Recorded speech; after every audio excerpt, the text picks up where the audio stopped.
On behalf of ICI Jaipur, welcome you all in virtual CPE meeting on changes in GST effective April 2021, which includes input tax provisions and e-invoicing. She'll also touch upon QRMP. As you all know, a lot of changes are happening in GST regularly, out of which currently a major changes that has come up is e-invoicing, which is now applicable to taxpayers whose turnover exceed 50 crores as well. Along with this, Rule 36(4), which is ITC utilization, is now limited to whatever is appearing in GSTR 2B plus 5%, and this has created a huge problem to taxpayers, due to which they have to pay tax with cash ledger now. Now they can utilize that available ITC, but later. Today's session will be more focused on similar issues as well as other changes that are applicable from April 21. Now I request Mr. Akash Bhagwati ji, Chairman ICI Jaipur, to come over for a welcome address. Thank you, Rishi ma'am. And आए हुए सभी participants को मैं पहले Jaipur branch के behalf से welcome करता हूँ एंड साथ ही साथ मैं आंचल कपूर जी का भी वेलकम करता हूँ. वो जयपुर ब्रांच के लिए I think first time joined us for the Jaipur branch and Anchal ji Ambala से है आई थिंक. तो उन्होंने जयपुर ब्रांच की रिक्वेस्ट एक्सेप्ट करी एंड ये अपना जीएसटी का सेशन ले रहे हैं. ये हमारे लिए बहुत ही गर्व की बात है accepted our invitation.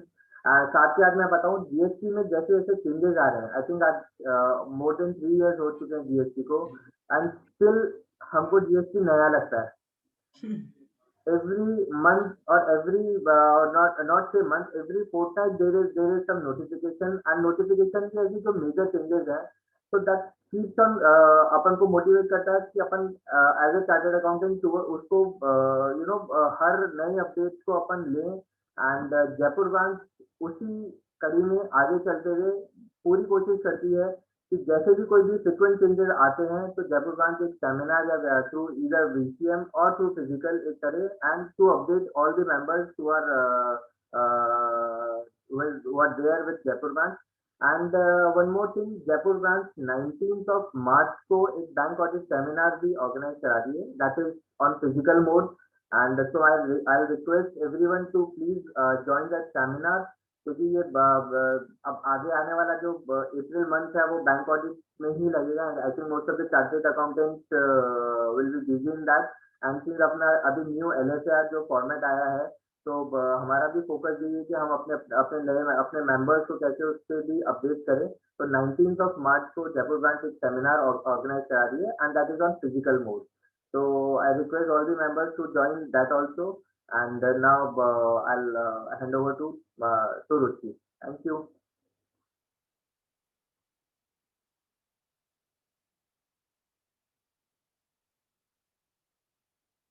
Ruchi ma'am, please.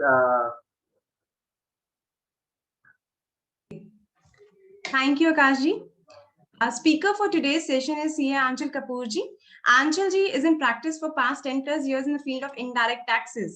She has delivered 100 plus seminars and webinars on GST to members and industry across India. She is a faculty for various certified courses on GST, authored various articles on GST, published from time to time in AIFTP Journal, Tax Management India, Tax Crew, etc. Now I request CA Anchal Kapoor ji to take over the session from here. Thank you so much, Ruchi ma'am, for the introduction. It's my pleasure to have it from you. And I am really thankful to Jaipur branch for giving me this opportunity to interact on this platform. Thank you, Akash ji. And every member of Jaipur branch who is now the part of it, or whosoever is the part of it, I welcome all the participants also for sparing their time for this program. So now, friends, what I need from your side, I just don't want to interact with this computer, I want to interact with you people. So you must come up with all the messages, all the things. I need to see the chat box full. So you can ask the queries, but once in a webinar, I said you can ask queries, any queries. Oh my God, उसके बाद तो किसी भी topic से related query आया उस पे. So restricting that thing. So whatever query you have related to the topic जो हम discuss कर रहे होंगे, you can ask, and if the time will permit, तो उसके बाद जो आपकी query होगी आप पूछ लीजिएगा, right? But I need constant reply from all of you in the chat box. I hope we all are ready to go for it. Ma'am, chat box is operational for all the members, I guess, right? Yes, ma'am. Yeah, I can see Mr. Sankar has posted yes. Perfect, sir. Perfect. चलिए, so आज हम क्या बात करें? अभी आकाश जी ने, रुचि ma'am ने बड़े अच्छे से कुछ प्रोविजंस को थोड़ा सा ब्रीफ किया, राइट? अगर मैं उन्हीं प्रोविजंस की बात करूं तो my dear friends, let me tell you, GST from 1/1/2021 onwards is entirely a new GST. Why I call it entirely a new GST? I think so. Hindi English mix will go. I can use both the languages. Or Hindi is more comfortable, or English? How you say? More of Hindi. I think ma'am both the languages. चल ठीक है जी, ठीक है. Thank you so much for giving this liberty of using both the languages. Okay, so friends, I think so sir Shankar ji मेरे साथ आज amendments करने वाले हैं. बाकी किसी का yes और no तो आया ही नहीं. Objection है तो no कर दीजिए, but कुछ तो लिखिए. चलिए, अब अगर मैं बात करूं फ्रेंड्स 1/1/2021 ऑनवर्ड्स की, यस बहुत मेजर चेंजेस है. क्यों? पहले कोई अकाउंटेंट, कोई पार्टी, कोई क्लाइंट आपको इंफॉर्मेशन देता था तो बोलता था this is my user name, this is my input, this is my output. आप कहते थे ठीक है हम आपकी रिटर्न फाइल कर देंगे. अब ऐसा नहीं है. Now you can say your client, listen mister, this is your output, this is your input, why your input is differing with your books of accounts. Now he need to justify it. क्यों sir? Government ने, अभी हमने देखा ई invoicing की जो limit है वो भी कम हो गई है. From 100 crore they have reduced to 50 crores. This shows the way forward of the government. What government wants? Automation. See, GST जब आया था, ऑटोमेशन तभी एक विजन था गवर्नमेंट का, but due to certain lapses वो पूरी तरह से इंप्लीमेंट नहीं हो पाया. लेकिन due to rising frauds, the government actually wants the automation as early as possible. So उन्होंने क्या किया? वो एक ही ट्रिगर पॉइंट चाहते हैं, and that trigger point is just आप एक इनवॉइस फर्निश करें, उसी से आपका आउटपुट भी जनरेट हो जाएगा, GSTR1 भी जनरेट हो जाएगा और सामने वाले का इनपुट भी निकल आएगा. सो आप देखिए कि हम किस तरफ हेड कर रहे हैं, हमारी इकोनॉमी कहाँ हेड कर रही है. We are heading towards complete automation. And let me tell you, the way department is using artificial intelligence and the way they are using data mining techniques and other issues, that is going to be, they are far more ahead of the industry. Sir आपका truck कितने बजे उतर रहा है, कितने बजे चढ़ रहा है, आपने कितने बजे माल लोड किया, कहां से चला, कहां पहुंचा, they have all the information. वो सारा काम अपना होमवर्क पहले ही करके रखते हैं सर, आपकी तरफ विजिट करने से पहले. आज के दिनों में हमने देखा है lots of inspections are going, right? वो क्या करते हैं, सामनी साइड से आपकी पूरी इंफॉर्मेशन ऑलरेडी कलेक्टेड है. So the industry must understand this, that the scenario is now changing. It is a change scenario and any sort of malpractices should not be indulged in. Right now ये मैंने क्यों बोला?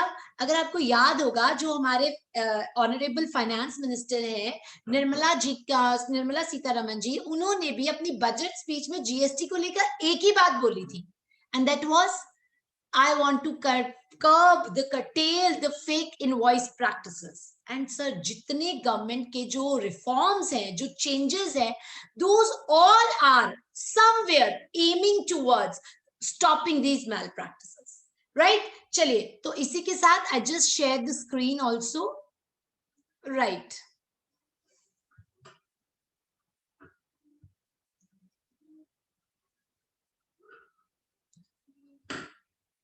Fine, so you all can see the screen now.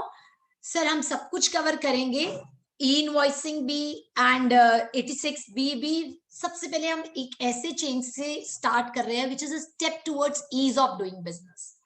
Step towards ease of doing business was QRMP scheme. अगर मैं QRMP scheme की बात करूं, ये स्कीम 1/1/2021 से जो है that has come into picture, right? 1/1/2021 से ये applicable कर दी गई है. Let me open the chat box again after sharing the PPT. Just a minute. Right. सो आप में से कितने ऐसे लोग हैं जिन्होंने अपने क्लाइंट्स को QRMP ऑप्ट करवाया है, और कितने ऐसे हैं जो ये सोचते हैं no QRMP is not a good scheme? Because अगर आप ये सोचते हैं कि QRMP is not a good scheme, definitely you are going to get something from this webinar where you will find that in what scenarios की QRMP scheme भी बहुत बहुत यूजफुल हो सकती है. सो फ्रेंड्स, अगर मैं QRMP की बात करूं, QRMP एप्लीकेबल हुई 1/1/2021 से. So Jan, Feb and March 2020-21 first quarter था जब QRMP इंप्लीमेंट किया गया. गवर्नमेंट ने इसके ऊपर बहुत सारी नोटिफिकेशंस इशू की, 82, 84, 85, और आजकल जब नोटिफिकेशन आती है ना तो एक सर्कुलर भी साथ आता है explaining the provision. So QRMP में हम नोटिफिकेशंस प्लस सर्कुलर सब कुछ डील फॉर करेंगे, लेकिन ये स्कीम सिर्फ उन्हीं रजिस्टर्ड पर्संस के लिए है जो अप टू 5 करोड़ है. यानी और बहुत अच्छे से देखिएगा, the word written there is preceding financial year. Preceding financial year is very very important. चलिए एक बात बताइए, क्या okay yes we have done, Puja ji is mentioning, great Puja ji. अब एक बात बताइए, कौन से ऐसे लोग हैं कोई मुझे ये बताइए, क्या सेक्शन 22 में जहां 20 लाख की लिमिट है वहां पे क्या प्रीसीडिंग फाइनेंशियल ईयर वर्ड है? Is the word preceding there? क्या इनवॉइसिंग में प्रीसीडिंग वर्ड है? नो. सेक्शन 22 में जहां 20 लाख की लिमिट लिखी गई है वहां पर भी प्रीसीडिंग वर्ड नहीं है. So GST में you really have to be careful in reading कि क्या वहां पे preceding financial year का रेफरेंस है या नहीं है. So QRMP स्कीम में पिछले साल में अगर आपकी टर्नओवर 5 करोड़ है तो ही आप इस स्कीम का बेनिफिट ले पाएंगे, राइट? अगर मैं अब नेक्स्ट पॉइंट पे चलें, so what it says, yes, अगर हम क्या डिस्कस करने जा रहे हैं, we are going to discuss 3B.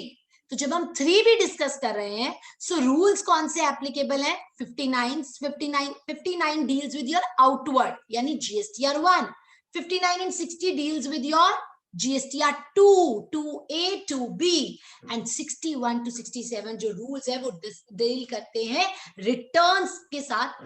चलिए एक बात बताइए, is GSTR 1 a return? Is GSTR 1 a return? No. No, GSTR 1 is not a return. GSTR 1 is a statement of outward supplies.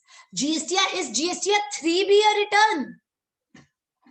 Is GSTR 3B a return? Shankar ji किसका answer दिया? Yes. 3B का कि 1 का? Okay, 3B के लिए yes. Yes. Although 3B is a return or not has been challenged in the courts in the case of Up and Company and various other judgments, but government ने retrospective amendment लेके आए थे and they introduced 3B as, so 3B wherever we refer to return, 3B is now a return avoiding any sort of litigation. So friends, जब मैं 3B की बात करूंगी, 3B शुरू से क्या रहा है? मंथली रहा है. जब से GST आया टिल दिसंबर 2020, लेकिन जैसे ही 2021 आया, अब आपको दो तरह के एसएससी 3B के लिए भी मिल सकते हैं, RTP. कुछ के लिए 3B क्वार्टरली है और कुछ के लिए 3B मंथली है, राइट? नाउ अगर हम आगे देखें, हमारे पास बहुत सारे क्वेश्चंस है QRMP को लेकर. किस केस में बेनिफिशियल है, क्या इसकी एलिजिबिलिटी की कंडीशंस है, इंटरेस्ट लगेगा कि नहीं लगेगा, आपको लेट फी लगेगी कि नहीं लगेगी, रिफंड कैसे मिलेगा, क्या मेरा रिफंड पोस्टपोन हो जाएगा, क्या मुझे GSTR 1 क्वार्टरली भरनी है या मंथली भरनी है, right? So before we proceed, let me ask you, GSTR 1 की what is the limit for quarterly filing? What is the limit for filing of GSTR 1 क्वार्टरली? पोस्ट लंच सेशन बड़ा difficult होता है, राइट? क्योंकि सबको नींद आ रही है अच्छा खाना खा के. चलिए बताइए जल्दी से, what is the limit for filing quarterly GSTR 1? I think so 1.5 CR. Okay, Gajendra ji is saying 5 crore, Shankar ji is saying 5 crore. Okay, anybody with 1.5 CR? No sir, बिल्कुल ठीक कहा गजेंद्र जी ने और शंकर जी ने. Ruchi ma'am, no, it is not 1.5 CR. It is 5 crores. Friends, जिस notification में 1.5 करोड़ का limit लिखा गया था, वो नोटिफिकेशन सुपरसीड हो चुकी है।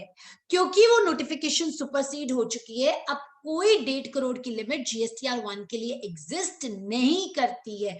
अब एक सिंपल फंडा है, अगर आपकी जीएसटीआर 3 भी क्वार्टरली है तो आपकी 1 भी क्वार्टरली होगी। अगर आपकी 1 मंथली है तो जीएसटीआर 3 भी मंथली होगी। QQMM, there is no midway which is QM, right? चलिए, this was one of the very very important points, so that is why I stated कोई QM यहां पर नहीं है।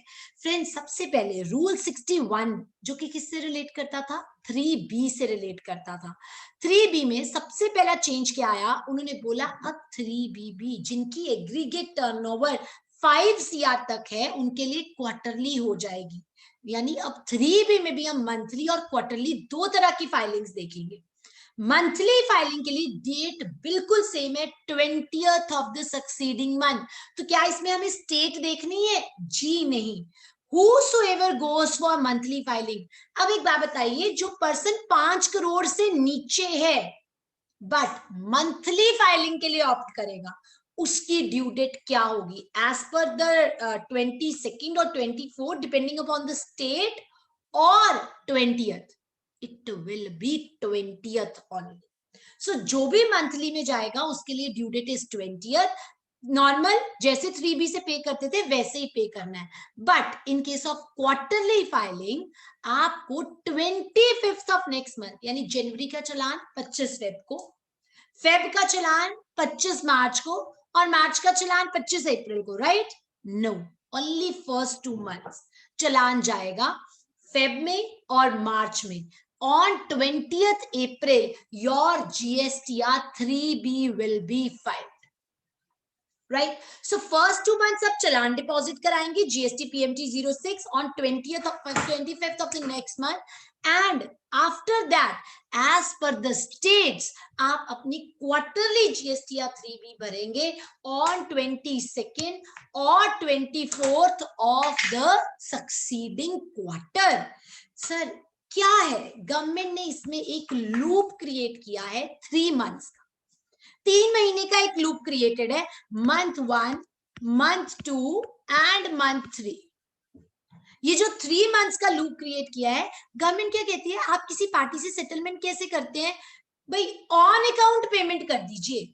सर, QRMP भी ऐसी है, मंथ 1 मंथ 2 में आप ऑन अकाउंट पेमेंट कर दीजिए, हम आपका पैसा कैश लेजर में एज अ डिपॉजिट रख लेंगे, एज अ डिपॉजिट रख लेंगे।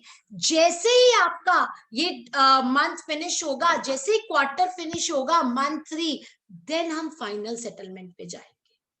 इसका मतलब ये जो 3 months का लूप क्रिएट हुआ है, अगर मुझे एक्सेस पेमेंट है तो मैं रिफंड कब ले सकती हूँ? At the end of 3rd month। अगर मैंने कम पेमेंट की है तो भाई बैलेंस पे कर दीजिए, कब? At the end of 3rd month। So it's a loop being created जिसका फाइनल ऑन अकाउंट सेटलमेंट तो हमारा चल रहा है, फाइनल सेटलमेंट कब होगा? जब हम यहाँ पे 3B भरेंगे, which I call in technical terms as offset. The money will keep lying in your cash ledger and it will be offset once you will file your 3B at the end of the quarter.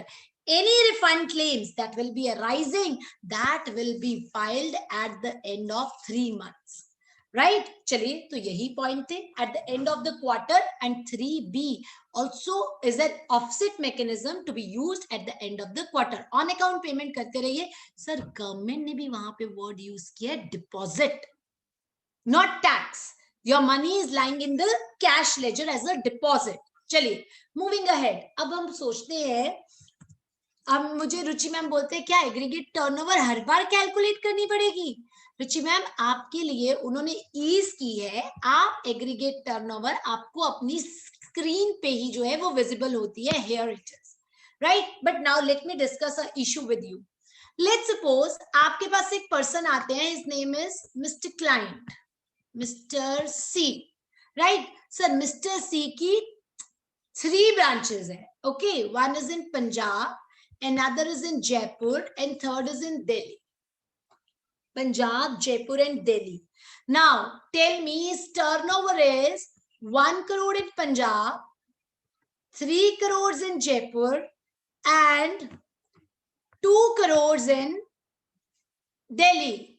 Now tell me, is this person eligible? Is this person eligible? Arun ji कह रहे हैं QRMPS SE paid चलान in self assessment mode. Then what? कोई बात नहीं Arun ji, don't worry, अभी हम self assessment mode पे भी आएंगे. I will answer your question for sure. हाँ जी, गजेंद्र जी कहते हैं नहीं एलिजिबल है. सर स्कीम पैन वाइज है कि GSTN वाइज है? Any other answer? Sir yes और नो लिख दो, कुछ भी लिख दो. एलिजिबल यस और no? Eligible yes or no? So the answer of it is perfect. He is not eligible. Perfect, Ruchi ma'am, Gajendra ji and Arun ji. Sir, the word used there is aggregate turnover, which refers to section 2 clause 6. और section 2 clause 6 क्या कहता है? The aggregate turnover pan wise has to be checked, and this Mr. Client is not eligible. Not eligible, right? Now let me change it. Let me change it. Now the turnover in Jaipur is 1.5 CR.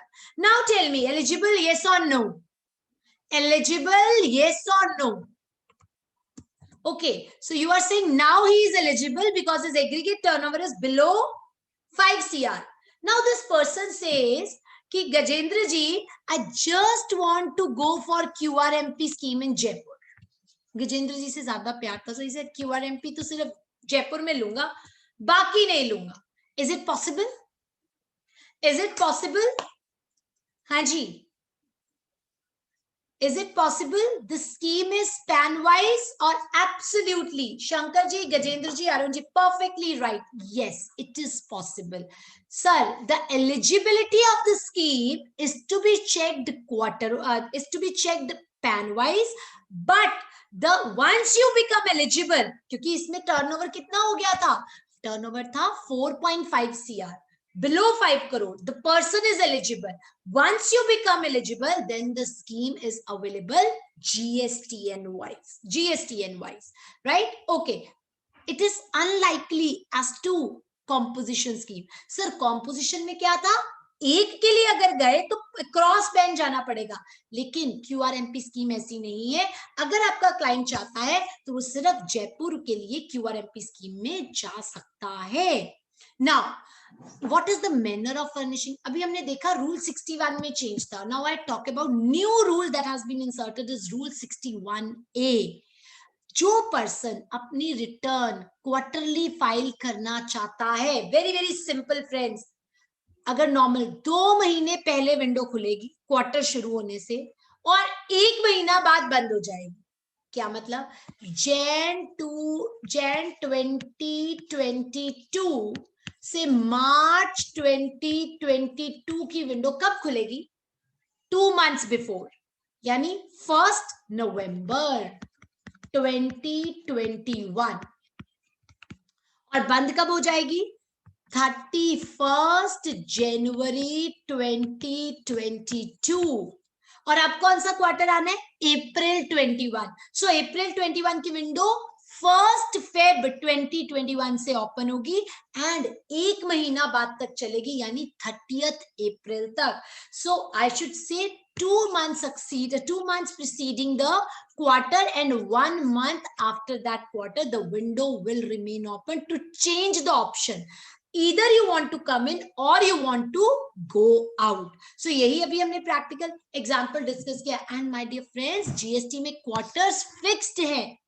You cannot change the quarters as per your own will. कि भाई मैंने जो registration ली है वो दिसंबर में ली है तो 3 months वहां से शुरू होंगे. No, there are fixed 4 quarters under GST. Now if I move further, क्या मुझे ये ऑप्शन बार बार एक्सरसाइज करनी है? अब न्यू ईयर आ जाएगा, न्यू फाइनेंशियल ईयर अप्रैल से. सो क्या अप्रैल में मुझे ये ऑप्शन दोबारा एक्सरसाइज करनी है? The answer is no.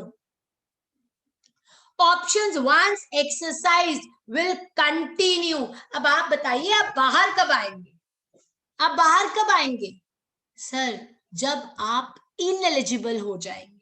या आपको स्कीम अच्छी नहीं लगी, you actually want to opt out.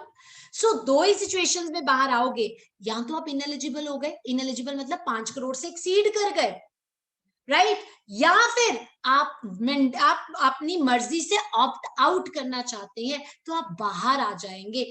Otherwise आप इस स्कीम में हमेशा कंटिन्यू करते रहेंगे till the time you want to change the option. Secondly, आने की कंडीशन क्या है? Only one condition, all your returns before the date of opting in the scheme must have been furnished. Sir कई लोगों ने कहा कि भाई हमारी टर्नओवर तो पिछले साल में 5 करोड़ से कम थी, लेकिन फिर भी हमें क्वार्टरली में पॉट किया नहीं किया गया। वो इसलिए नहीं किया गया क्योंकि उनकी रिटर्न्स पेंडिंग थी। सो अगर आपकी पिछली रिटर्न्स पेंडिंग है तो भी आप इस स्कीम में नहीं आ सकते। So only two case, option once exercised will continue except you become ineligible और you yourself wants to opt out. The only condition is all the last returns due on date of exercising should be furnished. Now let's come to the next query. अब सोचते हैं mister client तो ineligible हो गए, हुआ क्या? जब mister सी अरुण जी के पास आए तो मिस्टर सी ने अरुण जी को बोला कि सर मुझे क्यूआरएमपी में कर दीजिए, राइट। तो जैन 2021 से मार्च 2021 में मिस्टर सी जो थे वो क्वार्टरली में थे, क्यूआरएमपी में थे, लेकिन मई 2021 में उनके पास एक बड़ा ऑर्डर आ गया and his turnover was 7 CR. Now tell me, can he file April 2021 to June 2021 quarter on quarterly basis? Can he stay in quarterly for the first quarter? Can he stay in quarterly for the first quarter? Ruchi ma'am saying yes, he can stay. Arun ji also saying he can stay. Shankar ji also a very intelligent audience. Last year aggregate considered. Yes, he was under QRMP, that is considered. Right, perfect. All are correct. He can stay into QRMP scheme because what government says? Government says अब जिस quarter में आप exceed कर रहे हैं limit, आपको उसके next quarter से बाहर, नेक्स्ट मंथ से बाहर आना है। सो अप्रैल टू जून क्वार्टर जो है, he can continue in the old scheme, old मतलब QRMP scheme, but from July onwards it is a mandatory opt-out. Right? Now tell me one more thing. Instead in the month of May, in April 2021 itself, Mr. Client crossed 5 crores. April 2021 में ही इन्होंने 5 crore cross कर लिया, 6 crore turnover. Now tell me, अप्रैल मई जून quarter किस में जाएगा? क्वार्टरली में या मंथली में? क्वार्टरली में या मंथली में? अप्रैल 2021, ओके, गजेंद्र जी सेइंग QRMP में जाएगा। Any other? He can opt monthly before 30th. Perfect, Arun ji. अब अरुण जी ने जो पॉइंट रेज किया, let me discuss that. Friends, government mandatory opt out कब से कहता है? लॉ मैंडेटरी ऑप्ट आउट कब से कहता है? जुलाई से, जुलाई 2021 से। लेकिन ये मिस्टर क्लाइंट की मर्जी है, 30 अप्रैल तक विंडो ओपन है।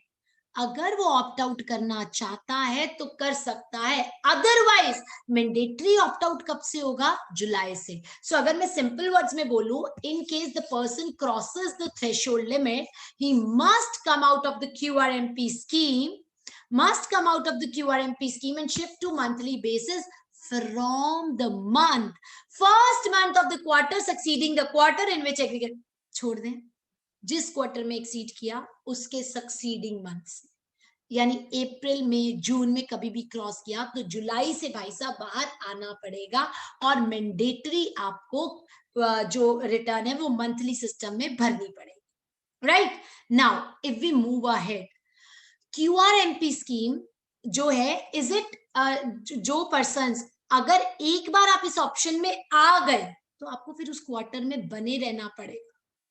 You can only change the option after that quarter. और ये तो हमने पहले ही डिस्कस कर लिया फ्रेंड्स. क्या? The scheme eligibility is to be checked pan wise, but once you become eligible, then the scheme is available GSTN wise. So for your ease, what are the time of opting in and opting out is April से June quarter की window 1st Feb से 30th April, 1st May से 31st July, अक्टूबर से दिसंबर 1st अगस्त से 31st अक्टूबर, and Jan to March 1st नवंबर से 31st Jan. So Jan to March quarter तो निकल गया. अप्रैल से जून क्वार्टर की विंडो टिल 30th अप्रैल ओपन रहेगी. Whenever you want to change the option. Now किस किस को याद है या किस किस के क्लाइंट का कॉल आया था? somebody message me. Okay, our client crossed 7 crore up to Gajendra ji, I will surely come to this answer. आपको अगली स्लाइड में इसका आंसर मिलेगा, नहीं मिलेगा तो मैं उसके बाद दूंगी. If 7C is not opt out, what will happen? If 7 crore he does not. Okay, Shankar ji पूछते अगर वो ऑप्ट आउट नहीं करता, सर आपकी लायबिलिटी, आपकी लेट फी ड्यू हो जाएगी. अब वो कहते जी 7 करोड़ हो गया, 7 करोड़ हो गया, लेकिन उसने ऑप्ट आउट नहीं किया. ऑप्ट आउट नहीं किया इसका मतलब वो अपनी 3B कैसे भर रहा है? क्वार्टरली भर रहा है.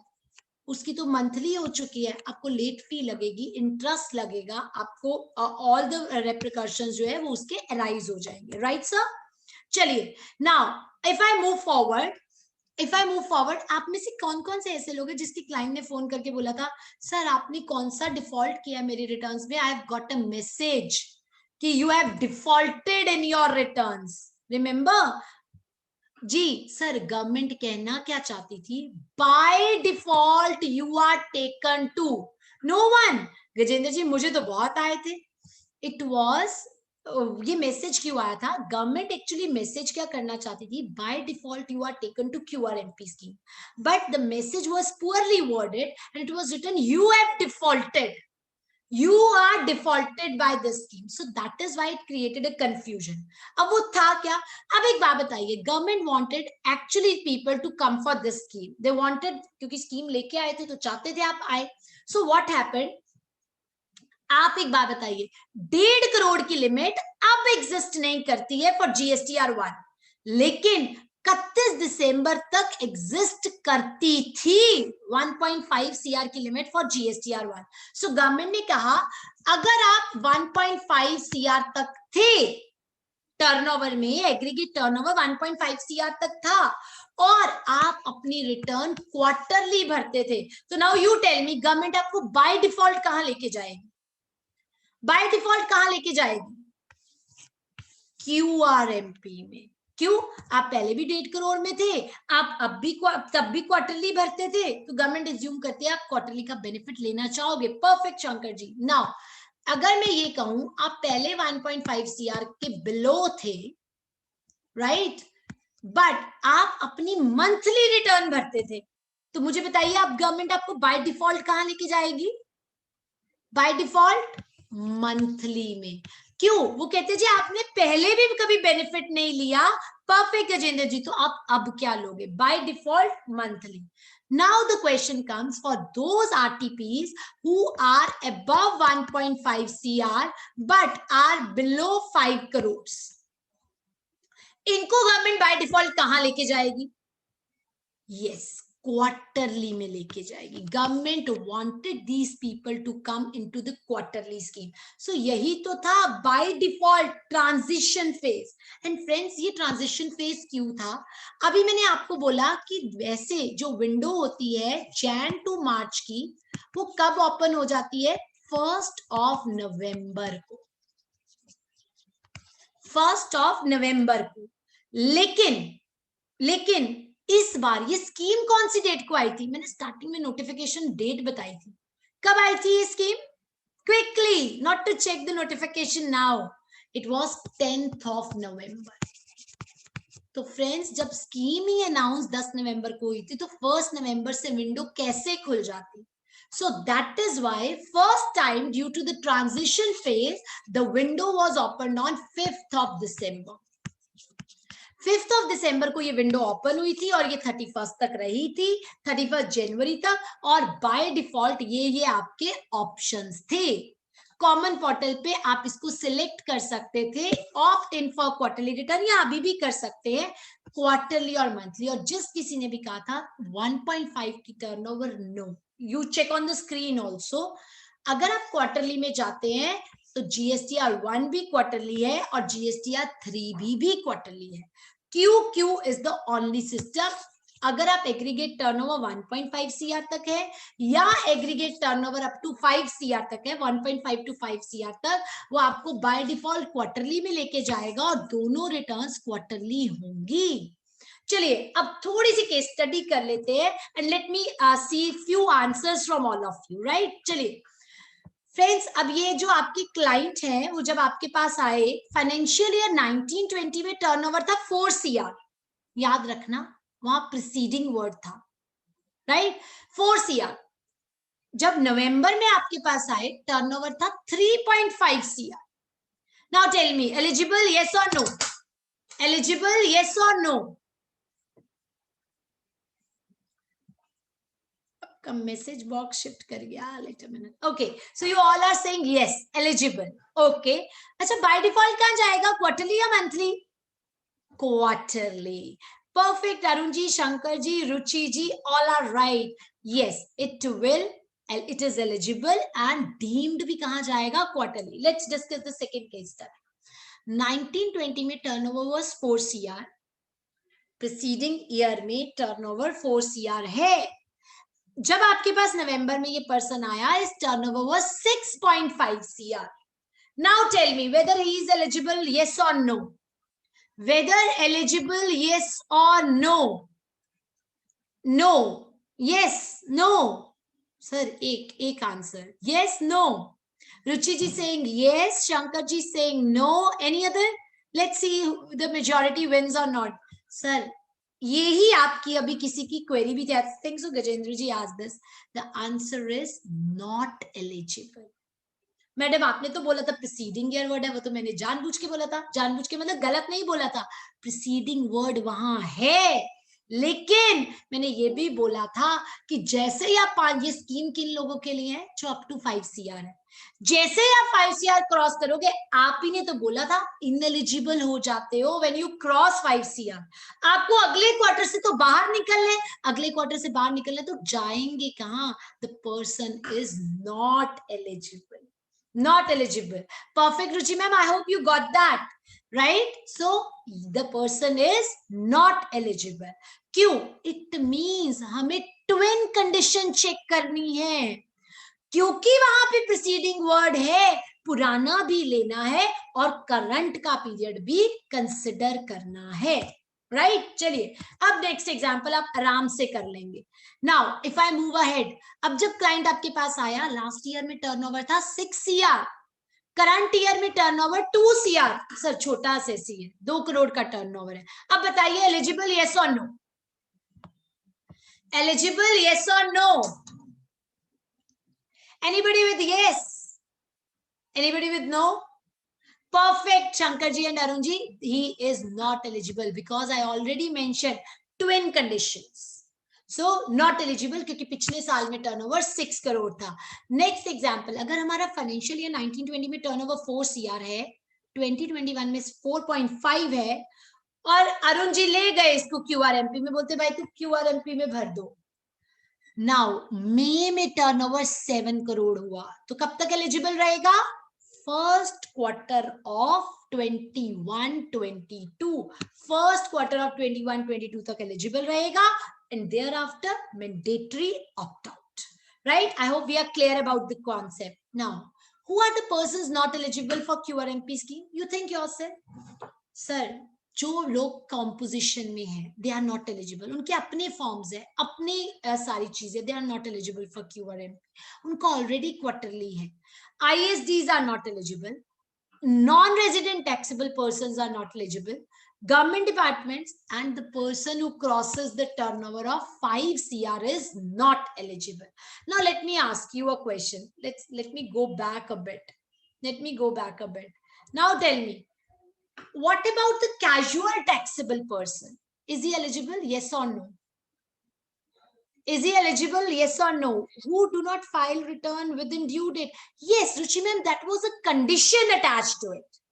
That is a condition. That is not ineligibility. That is a condition of opting in the scheme कि पिछला काम वहीं पे खत्म करके आइएगा.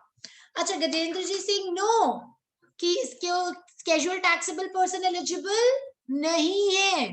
गजेंद्र जी लिस्ट देखें एक बारी. Casual taxable person is eligible. Sir casual taxable person वो सारी रिटर्न्स नॉर्मल वे से ही भरता है जैसे एक नॉर्मल पर्सन भरता है. Non resident taxable person is not eligible but casual taxable person is not an exception. Right? Okay, चलिए moving ahead. Methods of payment. Starting में ये क्वेरी आई थी मेथड्स ऑफ पेमेंट को लेकर. Friends, methods of payment law पे जाने से पहले बहुत लोगों को इसमें कई इश्यूज पे प्रॉब्लम है. What are those problems and what are those issues? अगर मैं मेथड ऑफ पेमेंट की बात करूं, सर आप में से कई लोग ऐसे कहते हैं QRMP is a headache, but QRMP has its own a number of benefits. How come? सबसे पहले एक बात बताइए, जो पर्सन एक्सपोर्ट करता है without payment of tax, is not QRMP scheme good for him?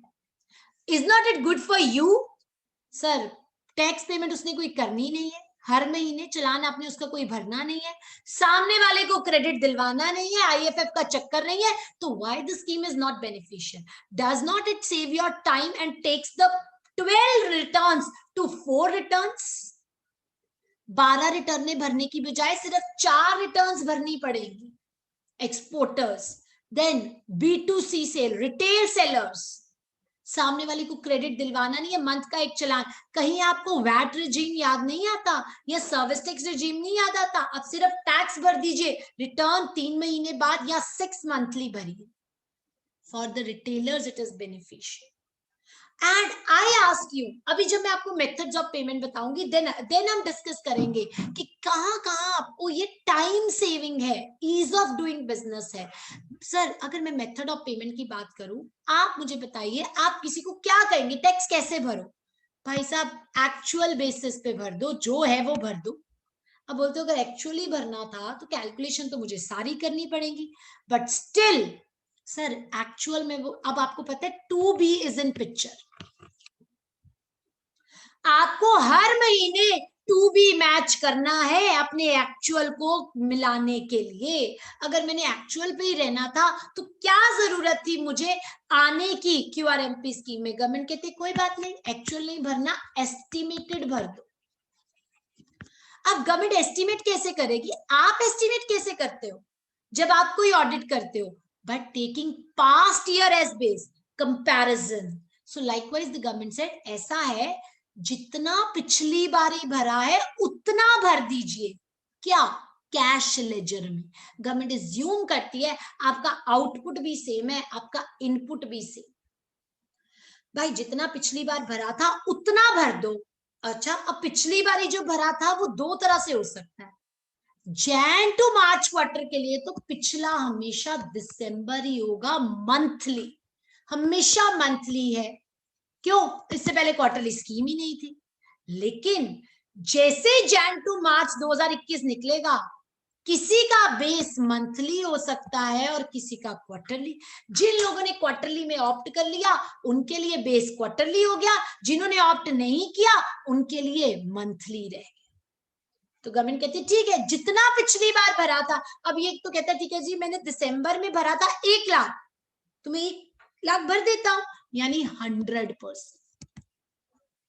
अब जिसने क्वार्टर में भरा था 1 लाख, वो कहते सर मैंने तो क्वार्टर का 1 लाख भरा है, आप मुझे बोल रहे हो उतना भर दे. कोई बात नहीं, 3 महीनों का 1 लाख भरा था ना, 1/3 भर दो. तो गवर्नमेंट ने रेशो क्या दे दी? 35%. अगर पिछला बेस मंथ है तो 100% भर दो, अगर पिछला बेस क्वार्टर है तो 35% भर दो, जितना पिछली बार भरा था. क्या? कैश लेजर के थ्रू. गवर्नमेंट एज्यूम करती है output same, input same. Sir जो लोग कहते हैं how QRMP is beneficial, no monthly matching of GST or 2B. And you know matching 2B is not that easy. क्यों? कितनी दिक्कत आई इस बारी हमें सर, जिन लोगों ने आज तक GSTR 1 नहीं भरी थी, भर भर के GSTR 1 भरी और 2B में क्रेडिट ओवरफ्लो कर रहे हैं। क्यों? पास्ट के क्रेडिट्स भी 2B में इस बारी में आ रहे हैं। सो एज अ रिजल्ट, अगर आपका जो कैश लेजर है, अगर आपके कैश लेजर में जितना पैसा आपने भरा उतना भर दीजिए। दो मेथड्स इससे निकल के आए, एक्चुअल यानी self assessment method Sam, estimated यानी FSM फिक्स्ड सम, हमने फिक्स्ड कर दिया। सो यही तो दो मेथड्स गवर्नमेंट ने दिए, दे हैव गिवन। और मेथड्स कितने महीनों के लिए चाहिए? सिर्फ 2 महीनों के लिए। क्यों? थर्ड में तो सर 3B जानिए एक्चुअल बेसिस है। So for first 2 months, month 1 and month 2, you have 2 methods, FSM and SAM method. अब अगर मैं FSM में जाती हूं तो FSM में बेस क्या हो सकता है? पिछला बेस मंथली भी हो सकता है और पिछला बेस क्वार्टरली भी हो सकता है। अगर पिछला बेस क्वार्टरली है तो 35% of tax paid in cash भर देना, अगर पिछला बेस मंथली है तो 100% भर देना। और सैम मेथड में आपको जो आपका एक्चुअल है और जो इनपुट है वो भर देना, ITC फैसिलिटेट कर लेना 2B से। सर, गवर्नमेंट ने डायरेक्टली क्यों नहीं लिखा कि जो 2B में आता है वो ले लीजिएगा? लिख ही नहीं सकते सर। आप एक बात बताइए, आपके पास बिल अवेलेबल नहीं है, सेक्शन 16 की कंडीशंस पूरी नहीं है, 2B में क्रेडिट आ रहा है, क्या उठा लेंगे? नहीं। So they cannot directly write कि भाई 2B में आपके क्रेडिट जो आ रहे हैं वो पिछले मंथ्स के आ रहे हैं, आप ऑलरेडी क्रेडिट ले चुके हो। क्या लिख सकते हैं? नहीं लिख सकते। So they said you must take the ITC, you facilitate your ITC calculation from GSTR 2B. But 2B is now a validated document and a notified document with effect from 1/1/2021. As a result, now you have to consider 2B in order for ITC. और sir, इतने changes किए हैं, आप 2B follow ना तो करके देखे, अभी देखते क्या क्या चेंजेस आए थे, राइट? क्या मैं मेथड्स में स्विच कर सकती हूँ? यस, कोई रिस्ट्रिक्शन नहीं, ना एक्ट में है और ना ही ऑनलाइन कोई रिस्ट्रिक्शन आपको अवेलेबल है। नाउ एक यहाँ पे मैंने एक पॉइंट नहीं बताया, ये वाला, अभी इसको डील करते हैं। Now you people will answer me. अब गजेंद्र जी के पास एक पर्सन आता है एंड दैट पर्सन सेज कि सर मुझे रजिस्टर कर दीजिए। इन्होंने 10 दिसंबर 2020 में उसको रजिस्टर कर दिया। दिसंबर में उसका टैक्स बना 1 लाख रुपए, उसने पे कर दिया। QRMP स्कीम आ गई। गजेंद्र जी ने कहा छोटा सी, अभी तो 5 करोड़ क्रॉस नहीं हुआ, let's take him to QRMP scheme from the month January to March quarter 21। ले गए उसको QRMP स्कीम में। Now tell me, can this person opt for FSM? पहले तो ये बताइए, can this person go for QRMP scheme? Yes और no? Can this person go for QRMP scheme? आप लोगों ने बहुत कुछ पूछा था। सर IFF पे भी आऊंगी, IFF कराऊंगी, डोंट वरी। 50 लाख की लिमिट है, I know that is a drawback, but yes still 50 lakhs is a good amount. Sometimes it doesn't fit in some months. So you are saying yes. हाँ जी भाई, QRMP के लिए तो eligible है, yes. Now FSM के लिए eligible है कि नहीं? Yes or no? Is it eligible for SFM, FSM, fixed sum method? Yes or no? Yes. Okay. Anybody for no? Anybody for no? Shankar ji, आपने पूछा था अगर आप क्वार्टरली में है तो 35% has to be paid for January and same amount has to be paid for February. Yes, absolutely, sir. Both the months. January also 35%, Feb also 35%. It's not aggregate. Right? Okay. Arun ji and Arun, acha, we have two Arun ji. Arun Patni ji saying no, Arun Batra ji saying no, rest all are saying yes.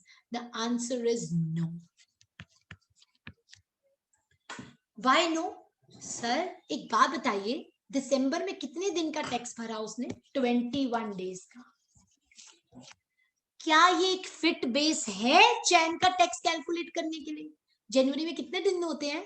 31।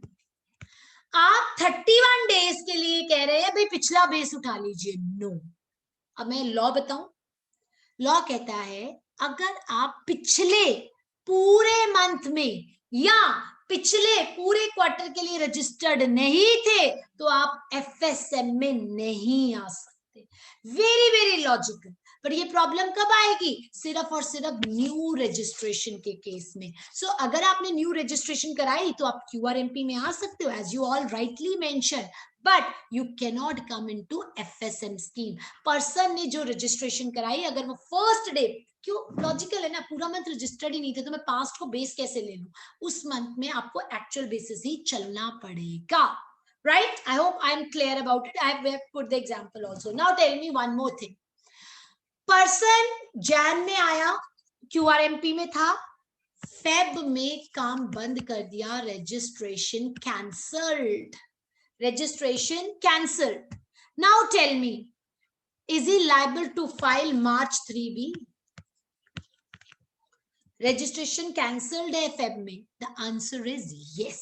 It's a loop. अगर आप किसी भी दिन में registered थे तो आपको ये मार्च वाली 3B फाइल करना मैंडेटरी है, even if your number gets cancelled. चलिए मूविंग अहेड. ऑफसेटिंग मैं पहले ही बता चुकी हूँ सर, ऑफसेटिंग कहाँ होनी है? 3B में होनी है. करते जाइए, पैसे जमा कराते जाइए 2 months. अभी किसी ने पूछा था 2 months पैसे जमा कराने हैं, उतने ही जैन में, उतने ही फेब में, एंड देन ऑफसेट कब होगा? 3B में जाके. नाउ 35%, 100%, ये हमने सारे प्रोविजंस पढ़ लिए. अब इसमें सर 3 एक्सेप्शंस है और आप में से किसी की क्वेरी इस पॉइंट से रिलेटेड थी. I am explaining that point. Now tell me sir, government मैंने आपको कह दिया जी, आपने दिसंबर में 1 लाख जमा कराया था, आप 1 लाख करा दीजिए. अब आप मेरे पास आते हो, बोलते हो मेरी तो नील लायबिलिटी है, क्या तो भी जमा कराने जरूरी है? सेकेंड, मेरे कैश लेजर में ऑलरेडी 2 लाख पड़ा हुआ है, क्या तो भी जमा कराने जरूरी है? थर्ड, मेरे क्रेडिट लेजर में और 2.5 लाख पड़ा हुआ, क्या तो भी जमा कराने जरूरी है? The answer is no. It is covered by the proviso and it says if you have a nil liability, if you have sufficient balance in your cash or credit ledger to cover that amount, you are not required to deposit any amount. Sir एक बात बोलूं, 5 लाख से नीचे तो ऐसा हिसाब, 5 करोड़ से नीचे तो ऐसा हिसाब है, जिस मर्जी मेथड में चले जाओ, जो पे करना है कर दो. कैसे? आप कैसे बोल रहे हो? अब देखिए benefit of this scheme. One more benefit. How come? अब क्या हुआ, अरुण जी आए, अरुण जी से 98%, अरुण जी समझ नहीं आया मुझे, 98%. ओके, नाउ अरुण जी आए, अरुण जी बोलते हैं, अरुण जी के पास क्लाइंट आता है एंड ही सेज कि मेरा ना जैन मंथ में, उसने दिसंबर मंथ में सर भरा था 5000. Please listen carefully, practical issues I am discussing. दिसंबर में उसने भरा था 5000, जैन में ही केम, जैन में अरुण जी ने उसको क्यूआरएमपी में शिफ्ट कर दिया था. Is under QRMP. Jain month में अरुण जी कहते हैं भाई तेरी लायबिलिटी क्या है, वो उसको बताया ही नहीं था कि भाई तू क्यूआरएमपी में, वो तो अपनी जैन मंथ में अकाउंटेंट से उसने रिटर्न भिजवा दी. बता देंगे तो फीस का इशू आ जाता है ना. चलिए any how, just keeping it apart, Jain month में 10,000 रुपीज उस पर्सन ने जो थे उसकी लायबिलिटी बनती थी. अब अरुण जी बोलते हैं कि क्या 5,000 जमा कराएं कि 10,000 जमा कराएं? सर हम वर्किंग कैपिटल ब्लॉकेज की बात करते हैं. Now here is the saving. आप उस पर्सन को गाइड कर सकते हैं. This is what happened with me in practical case. My office staff call me and said ma'am person is in QRMP scheme, उसने पिछली बार 5,000 जमा कराया था, इस बार वो कहते हैं मेरी 10,000 की लायबिलिटी बनती है, मैं कितना जमा कराऊं? मैंने उसको बोला तुम उनको बोलो 5,000 जमा करा दे, उनकी मर्जी है, वो 10 कराना चाहते हैं तो ठीक है, अदरवाइज वो 5,000 भी करवा सकते. सर एक तो 25 तारीख को अमाउंट गया और गया कितना? 5,000. 5,000 रुपीज आपको 2 महीने की सेविंग हो गई विदाउट इंटरेस्ट. आपके पास पैसा रहा. Working capital blockage, opportunity cost, all concepts to be considered. Second, second, अब आप में से कोई सोच रहा होगा ये उल्टा हो जाता तो दिसंबर में 10,000 होता, जनवरी में 5 तो 10 भरना पड़ता। सर क्यों भरती, मैं एक्चुअल बेसिस पे आ जाती, मेरे को कोई रिस्ट्रिक्शन है? कोई रिस्ट्रिक्शन नहीं है। मैं कहती मैंने सेम बेसिस पे भरा, मैं एक्चुअल पे आ जाऊं, जहां पे मैंने क्या बोला, जहां फायदा है वहां चले जाइए। सो जैन में मैंने उस पर्सन को कहा 5,000 भरिए। फेब में also again he came, the liability was 15,000। How much is required to deposit? 5,000। Again saving of, यहाँ कितना बचाया था? 5,000। यहाँ कितना बचा लिया? 10,000। बचा क्या लिया मैम? भरना तो पड़ेगा, 2 महीने के लिए बच गया। मार्च आया, अच्छी खासी परचेज थी, नो आउटपुट टैक्स लायबल। वो कहता है सर क्वार्टर का टोटल करो। क्वार्टर का टोटल किया, the input was more and output was less. Now he is never required to deposit this amount, saving for all the time. Friends, what this scheme says, Jan, Feb, March is one period, one quarter. आपके पास input आया मार्च में, आपने उसको liability के लिए use किया Jain and Feb की। Sir अब इस पर्सन को भरना ही नहीं पड़ा, भरना ही नहीं पड़ा। क्यों? उसके पास ऑलरेडी ज्यादा इनपुट आ गया था in the month of, in the month, the chat box is closed, just a minute, right? उसके पास ज्यादा इनपुट आ गया था in the month of March. It means March का इनपुट जैन और फेब के लिए यूज हो गया।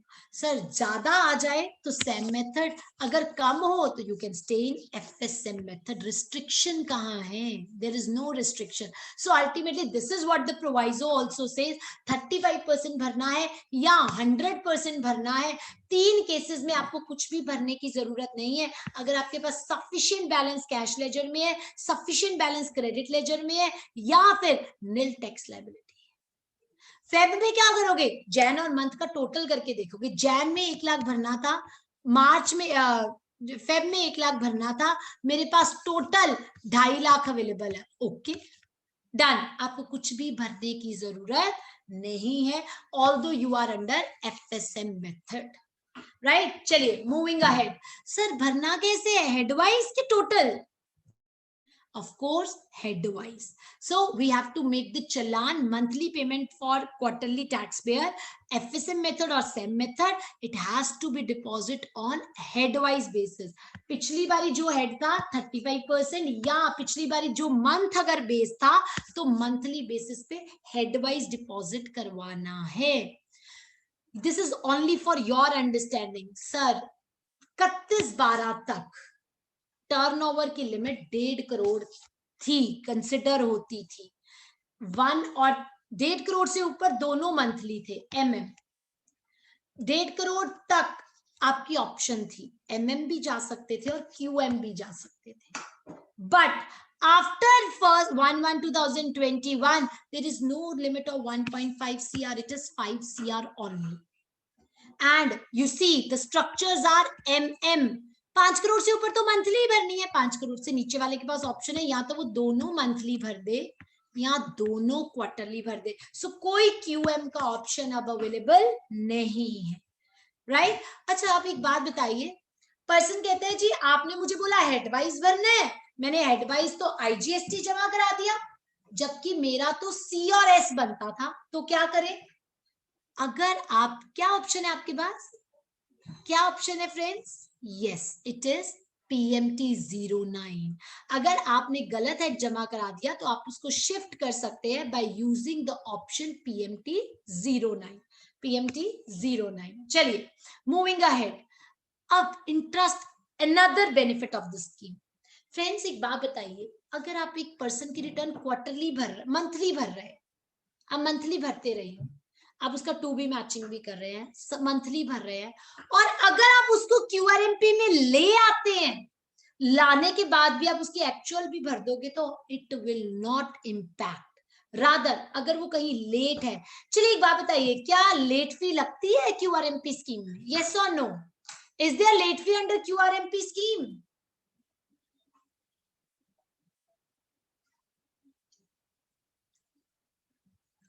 सो जिन्होंने कहा no, Shankar ji absolutely correct, सिर्फ 3B पे लगती है, चलान पे नहीं लगती है। आप 25 का चलान लेट करेंगे, लेट फी नहीं लगेगी। चलिए इंटरेस्ट लगता है, इंटरेस्ट लगता है, यस और नो? अच्छा गजेंद्र जी कहते लगता है, वो तो लगता है, सब कुछ थोड़ी माफ कर देंगे। ऑन एसएफएम लगता है, शंकर जी सिंह ऑन एसएफएम लगता है, परफेक्ट। रुचि मैम सिंह 25th के बाद लगता है। सर इसमें आपको इंटरेस्ट भी एस्टिमेटेड अमाउंट पे लगता है, 25 के बाद लगता है पर एस्टिमेटेड पे लगता है। क्या मतलब? अब देखिए, आप जब PMT 06 चलान जो, just minute let me click it, या तो ये पहले तो ये तो सर सिर्फ आपके रेफरेंस के लिए 22 और 24 को रिटर्न जानी है 3B, और क्वार्टरली जाता है आपका GSTR 1 on 13th, right now.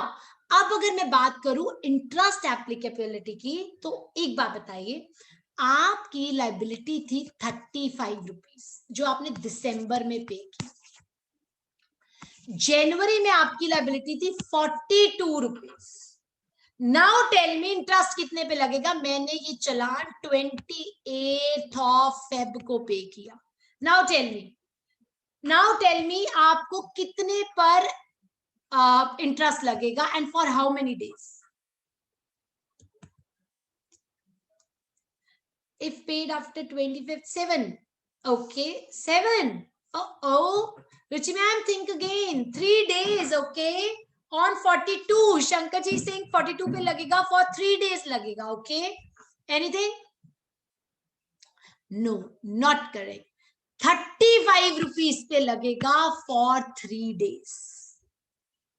35 पे लगेगा। सर FSM मेथड के अकॉर्डिंग आपको कितना पे करना था? 35 रुपीज। आपने 35 रुपीज। अब बताइए हुई इंटरेस्ट सेविंग भी? सर जब हम बिजनेस करते हैं, perfect Arun ji, in FSM only 3 days on 35। Arun ji department को उन्होंने कोई विंडो ही नहीं रखी कि आपसे पहले मेथड चूज कराए, तो कितने में चार्ज होगा? 35 रुपीज पे for 3 days। So this is what my point is. अगर आप इसमें डिले भी करते हैं तो आपको पहली बार, चलिए अब मुझे बताइए, उस पर्सन ने 42 के अगेंस्ट 35 रुपीज जमा कराए ऑन 25th ऑफ फेब। अब बताइए इंटरेस्ट कितने पे लगेगा? अब बताइए इंटरेस्ट कितने पे लगेगा? परफेक्ट अरुण जी, कोई इंटरेस्ट नहीं लगेगा। क्यों? पिछले मंथ के अकॉर्डिंग लायबिलिटी डिपॉजिट कराई 35 रुपीज, कोई इंटरेस्ट नहीं लगेगा। This is the benefit of the scheme. And yes, but अगर आप जमा नहीं कराते या 3B के साथ नहीं कराते तो उन दोनों केसेस में आपको इंटरेस्ट भरना होगा। चलिए let's go to the next point now. यही एग्जांपल मैंने यहां लिखी है, पर्सन की लायबिलिटी 35 थी और एक्चुअल लायबिलिटी 40 रुपीज थी या 42 रुपीज थी जनवरी और फेब के अकॉर्डिंग, तो उसको डिफरेंस 5 और 7 रुपए पे इंटरेस्ट नहीं लगेगा। सर इंटरेस्ट कैसे लगता है? आपका पूरा क्वार्टर का आउटपुट और इनपुट देखा जाता है। टोटल लायबिलिटी 150 है, आपने 35 पे कर दी, आपको बैलेंस अमाउंट 80 रुपीज पे करना है 3B के साथ। The whole quarter is a loop. अगर आपने तीनों टाइम से कर दिए तो चाहे आपकी 50 लायबिलिटी थी, बट आपको इंटरेस्ट 35 के अकॉर्डिंग ही चार्ज होगा। आप जो स्किप करेंगे, अगर आपने पहली नहीं भरी तो आपको 35 पे इंटरेस्ट लगेगा for the number of days. अगर आपने सेकेंड नहीं भरी तो 35 पे लगेगा। अगर आपने थर्ड नहीं भरी तो 80 रुपीज पे लगेगा। I hope you are clear about this thing. But if you select SAM method, sir, portal का एरर देखिए, उसे आपको चूज कराने के टाइम ही मेथड पूछना चाहिए, but because there is no bar in shifting, as a result आपको SAM और FSM कोई ऑप्शन नहीं, आपको सिर्फ चलान भरना है उस ऑप्शन में जाके। सो अगर मैं इसका मैं SAM मेथड में थी तो मुझे इंटरेस्ट कितना लगेगा? हर बार 50 रुपीज पे, 150 टोटल लायबिलिटी थी ना पर मंथ, लेट्स सपोज 50 थी, एक्चुअल बेसिस पे लगेगा, राइट? Late fee? जी नहीं, कोई लेट फी नहीं है, सिर्फ 3B की लेट फी है, GSTN और PAN wise, eligibility PAN wise.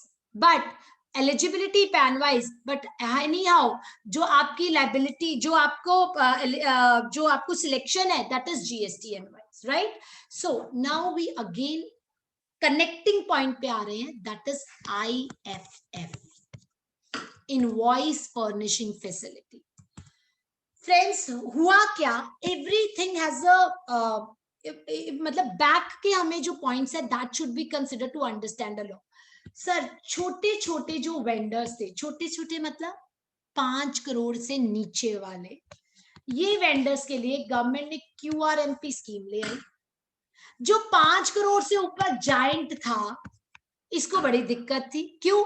ये अपनी रिटर्न क्वार्टरली भरते थे, 2B is now in picture. इसको तो जैन में क्रेडिट नहीं मिलता था, मार्च में क्रेडिट नहीं मिलता था। ये 5 करोड़ से बिलो है और इसकी टर्नओवर 30 करोड़ है। So 30 crore wala was in a fix because he was not getting the input in first 2 months. Sir, actual problem hai, one of my client, he was having a turnover of 30 crores, लेकिन वो जितने vendor से purchase करता था वो सारे 5 करोड़ से नीचे थे। क्यों? उसका एल्बम्स का काम था, किसी से कोई मटेरियल आ रहा है, किसी से कोई मटेरियल आ रहा है। एज अ रिजल्ट उसका जैन में क्रेडिट 0, मार्च में क्रेडिट 0।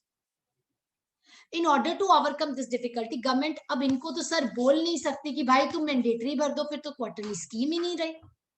गवर्नमेंट ने एक मिडवे निकाला, IFF, कि जो छोटे वेंडर्स हैं वो IFF कर दे, इस बड़े वाले का एक बिल चढ़ा दे ताकि इसको क्रेडिट मिल जाए।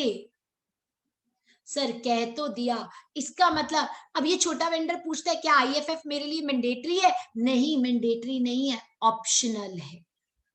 ऑप्शनल है तुम्हारा, अगर सर बिजनेस की रिक्वायरमेंट है, अब ये बड़ा वाला कंडीशन रखता है, अगर तुम मेरा बिल नहीं चढ़ाओगे तो मैं अगली बारी ऑर्डर नहीं दूंगा। हुआ क्या, आपको क्रेडिट मिलना शुरू हो जाएगा, but don't you find it somewhere against the section 16?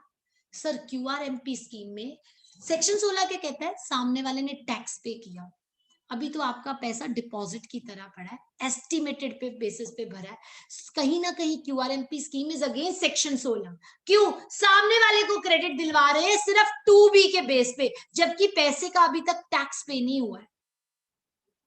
I hope you can appreciate this point. Sir, IFF scheme में एक ड्रॉबैक है and that is per month की लिमिट फिक्स्ड है 50 लाख की इन एग्रीगेट, चाहे एक पर्सन का चाहे सबका मिलाकर। आप 50 लाख से ज्यादा की इनवॉइसेस फर्निश नहीं कर सकते हैं। हाँ, जो इनवॉइस IFF में फर्निश कर दिए वो दोबारा GSTR 1 में डालने की जरूरत नहीं है।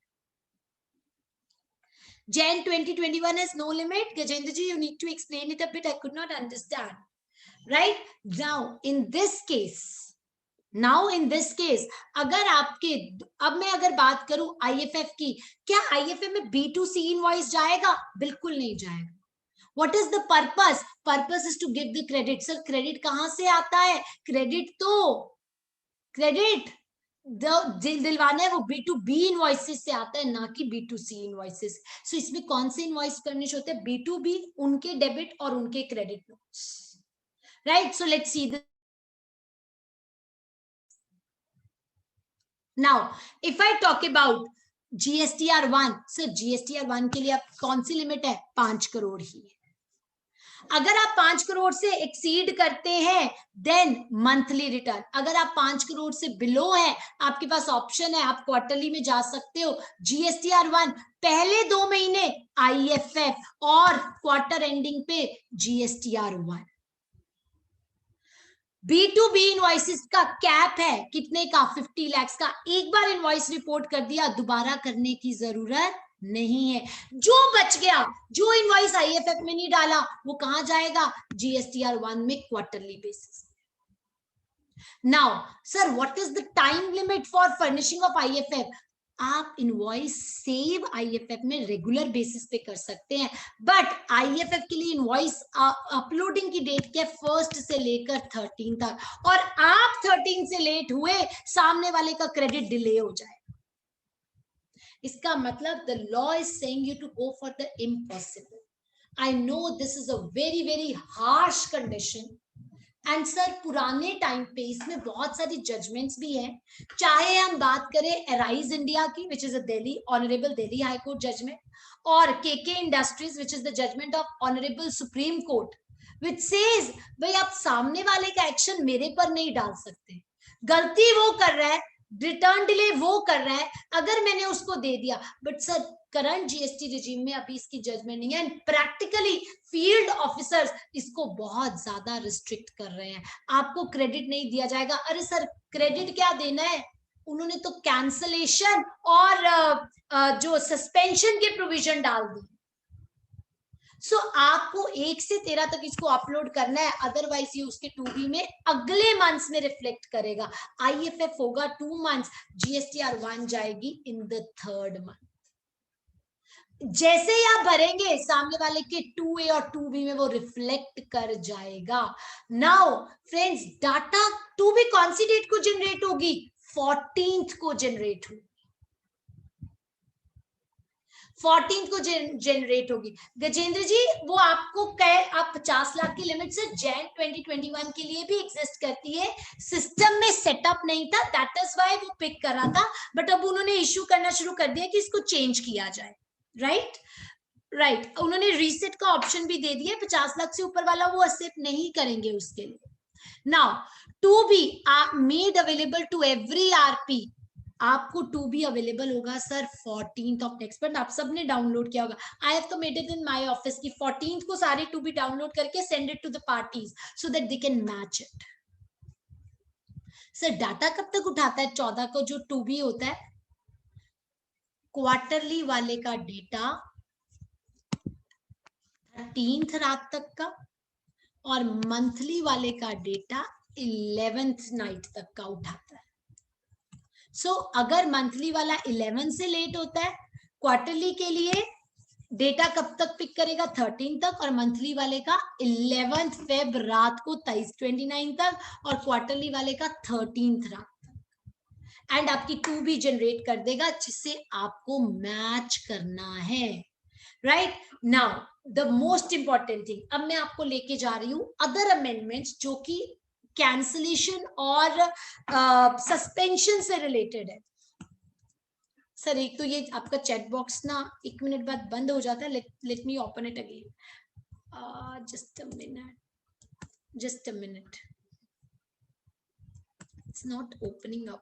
Yeah, so Ruchi ji, in case we opted for self assessment for first month, Ruchi ji option ही कहाँ है, ऑप्शन आपने चलान भरा है बस उसके थ्रू है, but there is no restriction in the law at all, there is no restriction in the law at all कि आप फर्स्ट मंथ में जो फॉलो कर रहे हैं वही आपको सेकंड मंथ में फॉलो करना है।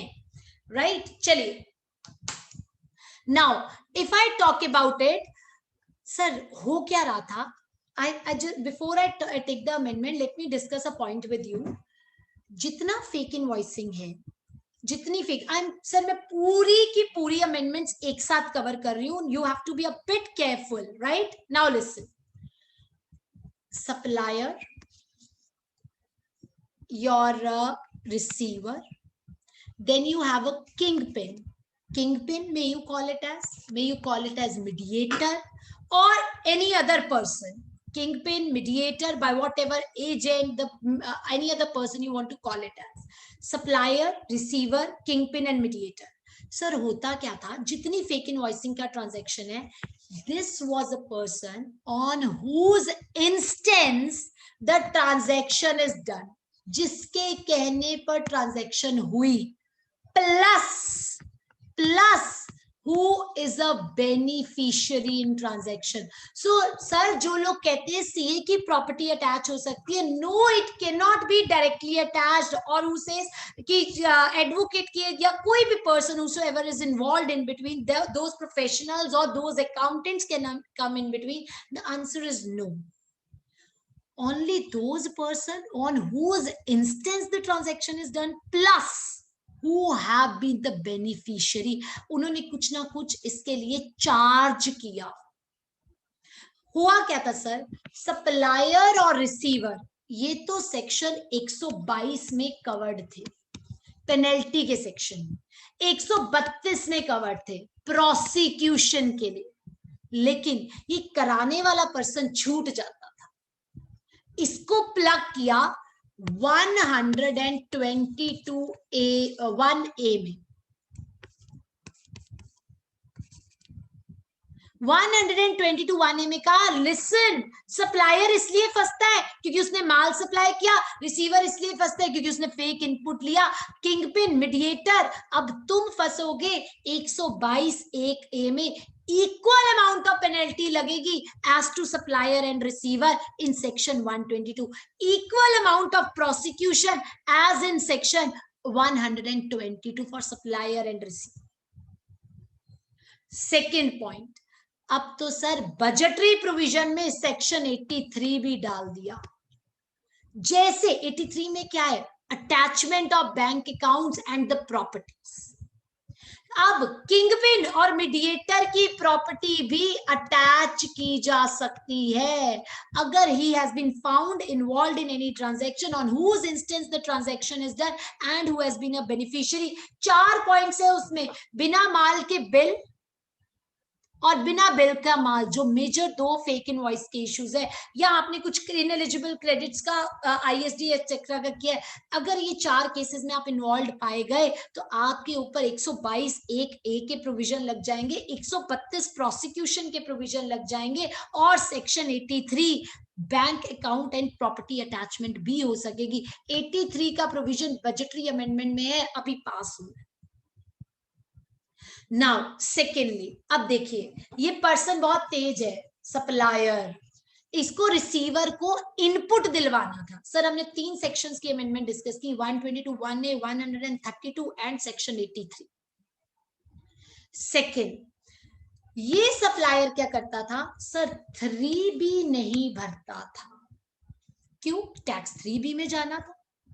या क्या करता था, GSTR 1 भर देता था। जैसे ये GSTR 1 भरता था, सामने वाले के 2A में क्रेडिट आ जाता था, ये क्रेडिट भी उठा लेता था, जहां चेक कराना है चेक भी करा देता, देखो मेरे 2A में आ रहा है। Now government wanted to curtail this practice. Government ने कह दिया अगर आप कॉन्टिन्यूसली 2 3B नहीं भरते या QRMP वाला 1 3B नहीं भरता तो आप GSTR 1 भी भर नहीं सकते। अगर आप कॉन्टिन्यूसली 2 महीने GSTR 3B नहीं भरते और 1 मंथ QRMP में नहीं भरते तो आप GSTR 1 भी नहीं भर सकते। अनदर अमेंडमेंट, नेक्स्ट अमेंडमेंट इन्होंने बोला GSTR, अब ये पर्सन और तेज था सर, कहता ठीक है भर देते हैं। क्या भर देते हैं, 3B में लायबिलिटी 500 रुपया और 1 में लायबिलिटी 1 लाख रुपीस भर दी, बाहर आ गया। सर गवर्नमेंट ने कंडीशन डाल दी cancellation. If your 1 is greater than your 3B, अगर आपकी लायबिलिटी 1 में ज्यादा है और 3B में कम है, your number can be cancelled.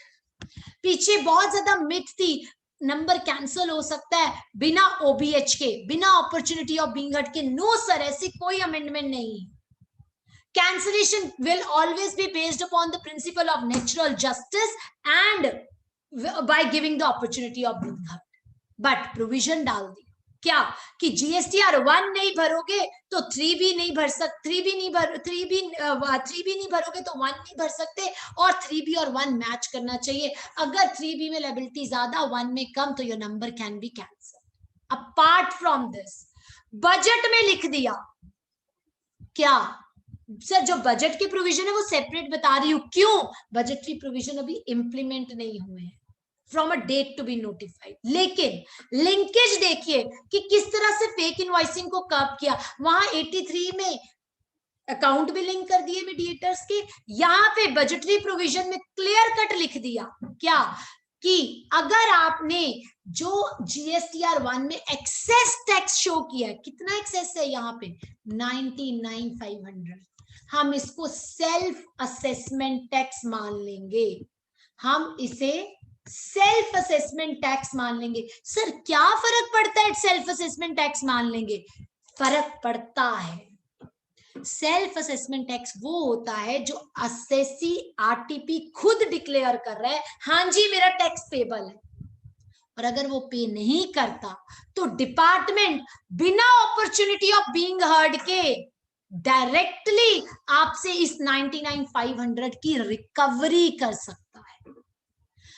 Many provisions have been given to the officers concerned, but on this platform we urge the officers to use these provisions very very diligently, क्योंकि friends nowadays we have seen that rule 86A, the way the other provisions are being carried on, जिस तरह से the court has come up with this thing that jail is not the rule in India, bail is the rule in India.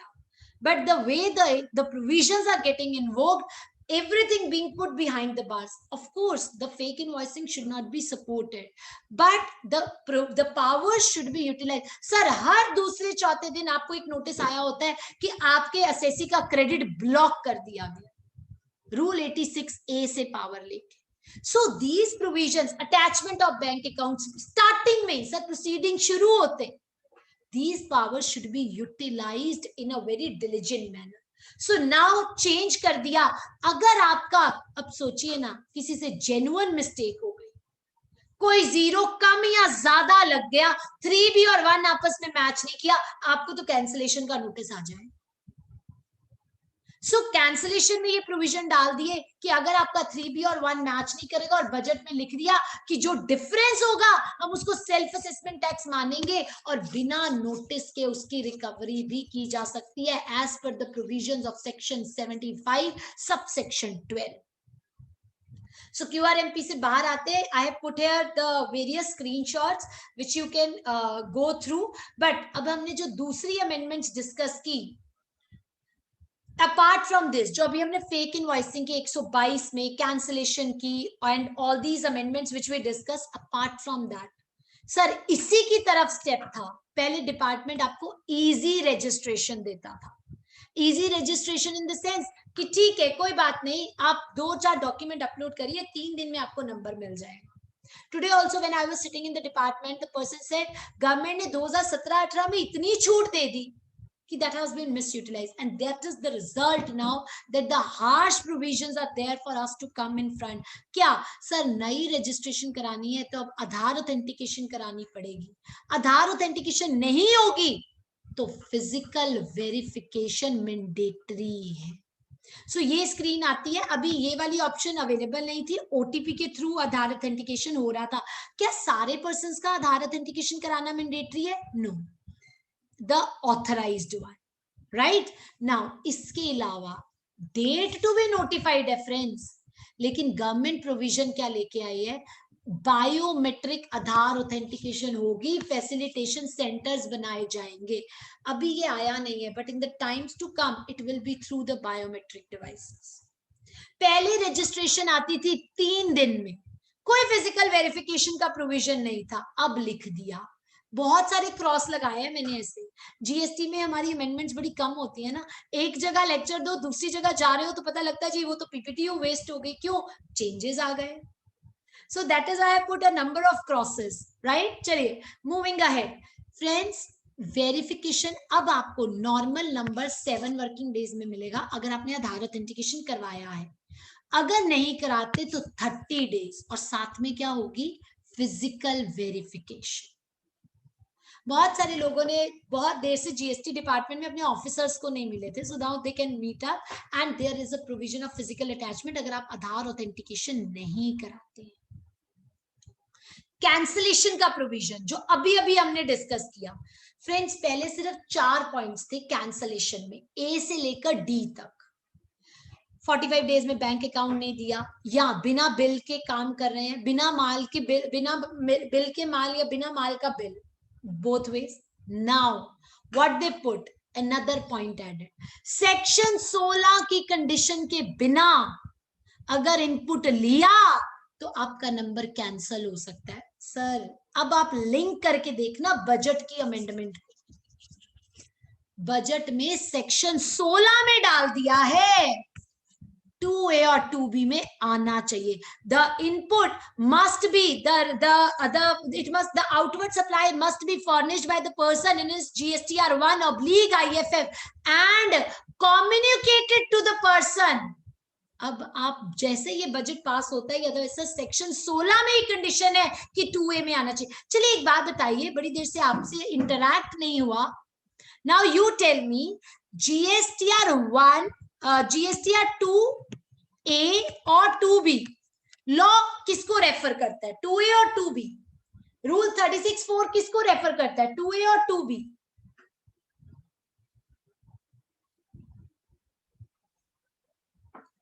Shankar ji saying 2B, Arun ji saying 2A, Ruchi ji saying 2B. Okay. Okay, Shankar ji saying law does not specify. Okay, but 2B is better.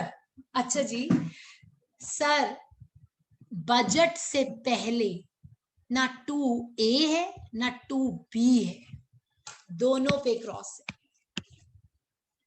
Law क्या लिखता था? Rule 36(4) क्या कहता था? 36(4) कहता था the invoice must have been furnished in GSTR1. अब amendment कर दी /IFF. वो ना 2A कहता था ना 2B कहता था. पहली बारी सेक्शन 16 में बजटरी प्रोविजन में 16(2)AA इंसर्ट हुआ और लिखा गया must have been furnished and communicated to the person concerned. अभी भी 2A और 2B करेक्टली नहीं कहा, बट एटलीस्ट कम्युनिकेशन का प्रोविजन तो लेके आए.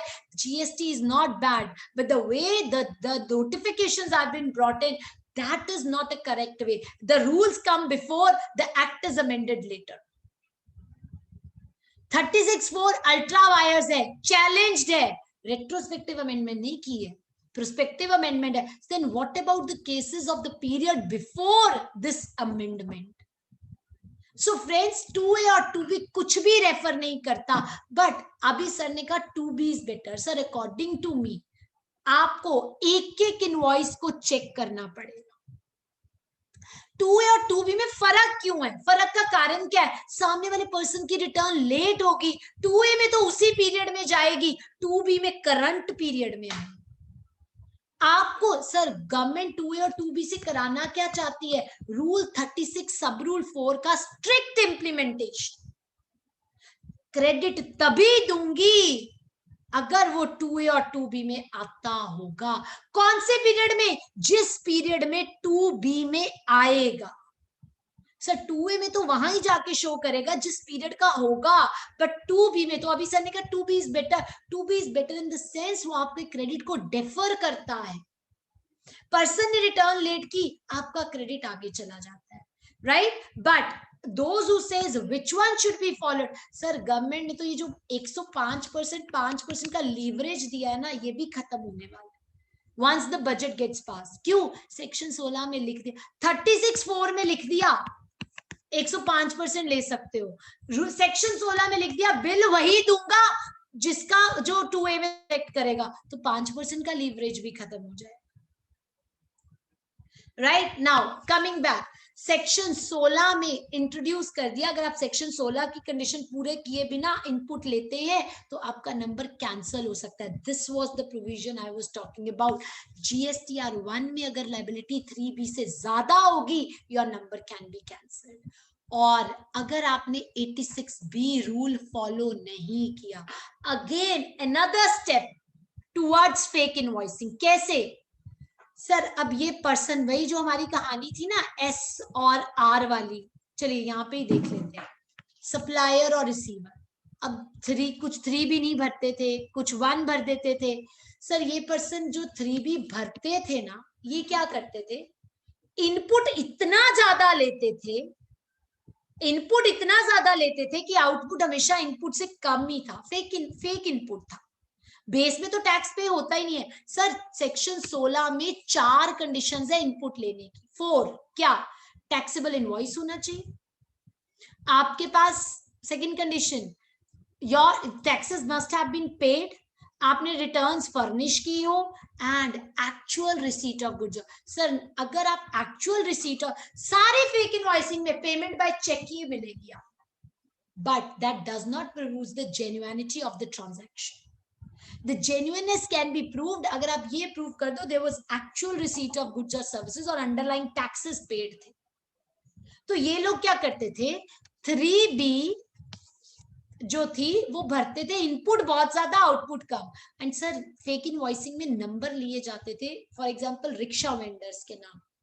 तो गवर्नमेंट ने कंडीशन लगा दी कम से कम 1% टैक्स तो कैश में पे करना होगा.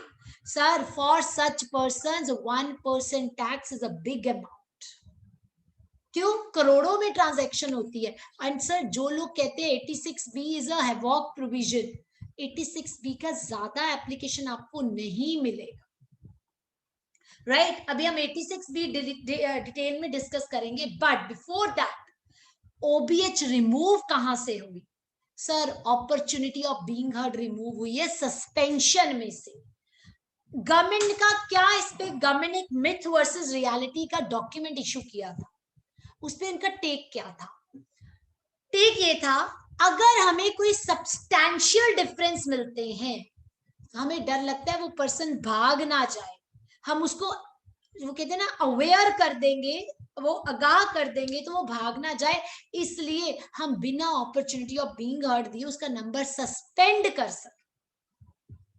Right apart from this those people who says क्या 2B में क्रेडिट नहीं आ रहा मैं ले लूं, क्या 2A में क्रेडिट शो नहीं हो रहा ले लूं. सर आज से पहले ना जब भी कोई ये क्वेश्चन पूछता है I always ask what is the period. जब तक रूल 36(4) नहीं आया था द आंसर वाज यस अगर जेन्युइन है, सेक्शन 16 की कंडीशन पूरी है. 36(4) आया तो रिस्ट्रिक्ट कर दिया, नहीं वेट. अब अगर बजट पास हो गया, और सर जब से ये बजट भी छोड़िए रूल 21A अमेंड हुआ है, आंसर इज नो. रीजन ये कहते हैं कि अगर आपका 3B और 1 आपस में मैच नहीं करता, 3B में लायबिलिटी कम, 1 में ज्यादा, मैच नहीं करता. सेकेंडली अगर आपका इनपुट इनवर्ड सप्लाईज 2A और 2B से मैच नहीं करती, not have been furnished by the supplier in the outward supply in GSTR 1, ऐसे ही लिखता है. अल्टीमेटली 2A और 2B से मैच नहीं करती और number can be suspended. Sir number suspend बाद में होगा, इंटीमेशन आपको बाद में दी जाएगी कि सुनिए आपका नंबर सस्पेंड कर दिया. कोई बात नहीं, अरुण जी कहते हैं हम जाके खुलवा लेंगे, बट अरुण जी जाके तो खुलवा लेंगे, उतनी देर तक ईवे बिल भी सस्पेंड रहेगा. अरुण जी कहीं घूमने गए थे, क्लाइंट बोलता है सर मेरा तो नंबर सस्पेंड हो गया, क्या हुआ था? सर इनपुट ले लिया था, 2A 2B से मैच नहीं कर रहा था स्टाफ ने इनके. सो आपने एक 0 एक्स्ट्रा लग गई या एक 0 कम लग गई और व्हाटएवर. 5 दिन के लिए अरुण जी बाहर है, 5 दिन के लिए पार्टी ईवे नहीं कर सकती, because till the time your number is suspended your e way will also remain suspended. So उन्होंने बोला आपका अगर नंबर सस्पेंड होता है आपको REG 31 में नोटिस आएगा. अभी REG 31 नहीं आया था, उसके लिए गवर्नमेंट ने कहा आप वही पुराने फॉर्म्स यूज कर लीजिए. Any how that is a procedural aspect, but REG 31 में नोटिस आएगा, आप उसका रिप्लाई फर्निश करेंगे, ऑफिसर को लगेगा नहीं नहीं ये तो सब कुछ ठीक था, अरुण जी की पार्टी तो बहुत बहुत जेन्युइन है, तो वो आपकी प्रोसीडिंग्स ड्रॉप कर देगा. बट अगर इस प्रोसेस में 6 दिन लग गए तो नंबर सस्पेंडेड रहेगा, काम कोई भी नहीं हो पाएगा. ये आप सबको पता है, जो लिमिट पहले 120% थी, कम करके 36(4) में 110% की गई 1/1/2020 से, and now it is just 5%. Budget pass होने दीजिए, ये 5% भी चला जाएगा, देन इट विल बी आएगा 2A में लेंगे. और सर इंडस्ट्री के लिए this is a very very tough time. The coming times are not going to be easy because 2A और 2B में ना आना एक बहुत बड़ी प्रॉब्लम है, और कई बार तो एक्स्ट्रा भी आ रहा होता है.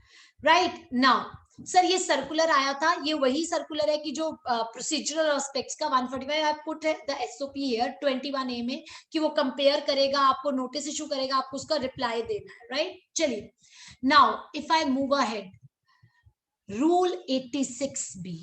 अगर मैं रूल 86B की बात करूं, चलिए एक बात बताइए, आप में से कितने लोग ऐसे हैं जिनके ऑफिस में कितनी पार्टियां जिनको 86B लगता है?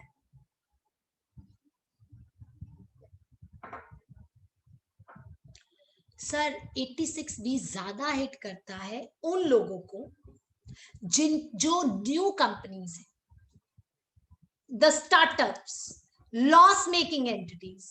अदरवाइज 86B ज्यादा हिट नहीं करता। ये provision is a good provision to curb the malpractices, to curb the practices of fake invoicing. How come? Let's read the legal provision. पहली बात, फिर हम इसका प्रैक्टिकल भी देखेंगे। अगर मैं लीगल प्रोविजन की बात करूं, देन रजिस्टर्ड पर्सन तुम्हारी टैक्सेबल मंथली सेल देखनी है। The word is taxable and monthly. इसका मतलब ये प्रोविजन मंथ वाइज लगाना होगा, ये प्रोविजन मंथ वाइज लगाना होगा, ईयरली नहीं है। कितना? जिस महीने में आप 50 लाख एक्सीड करेंगे।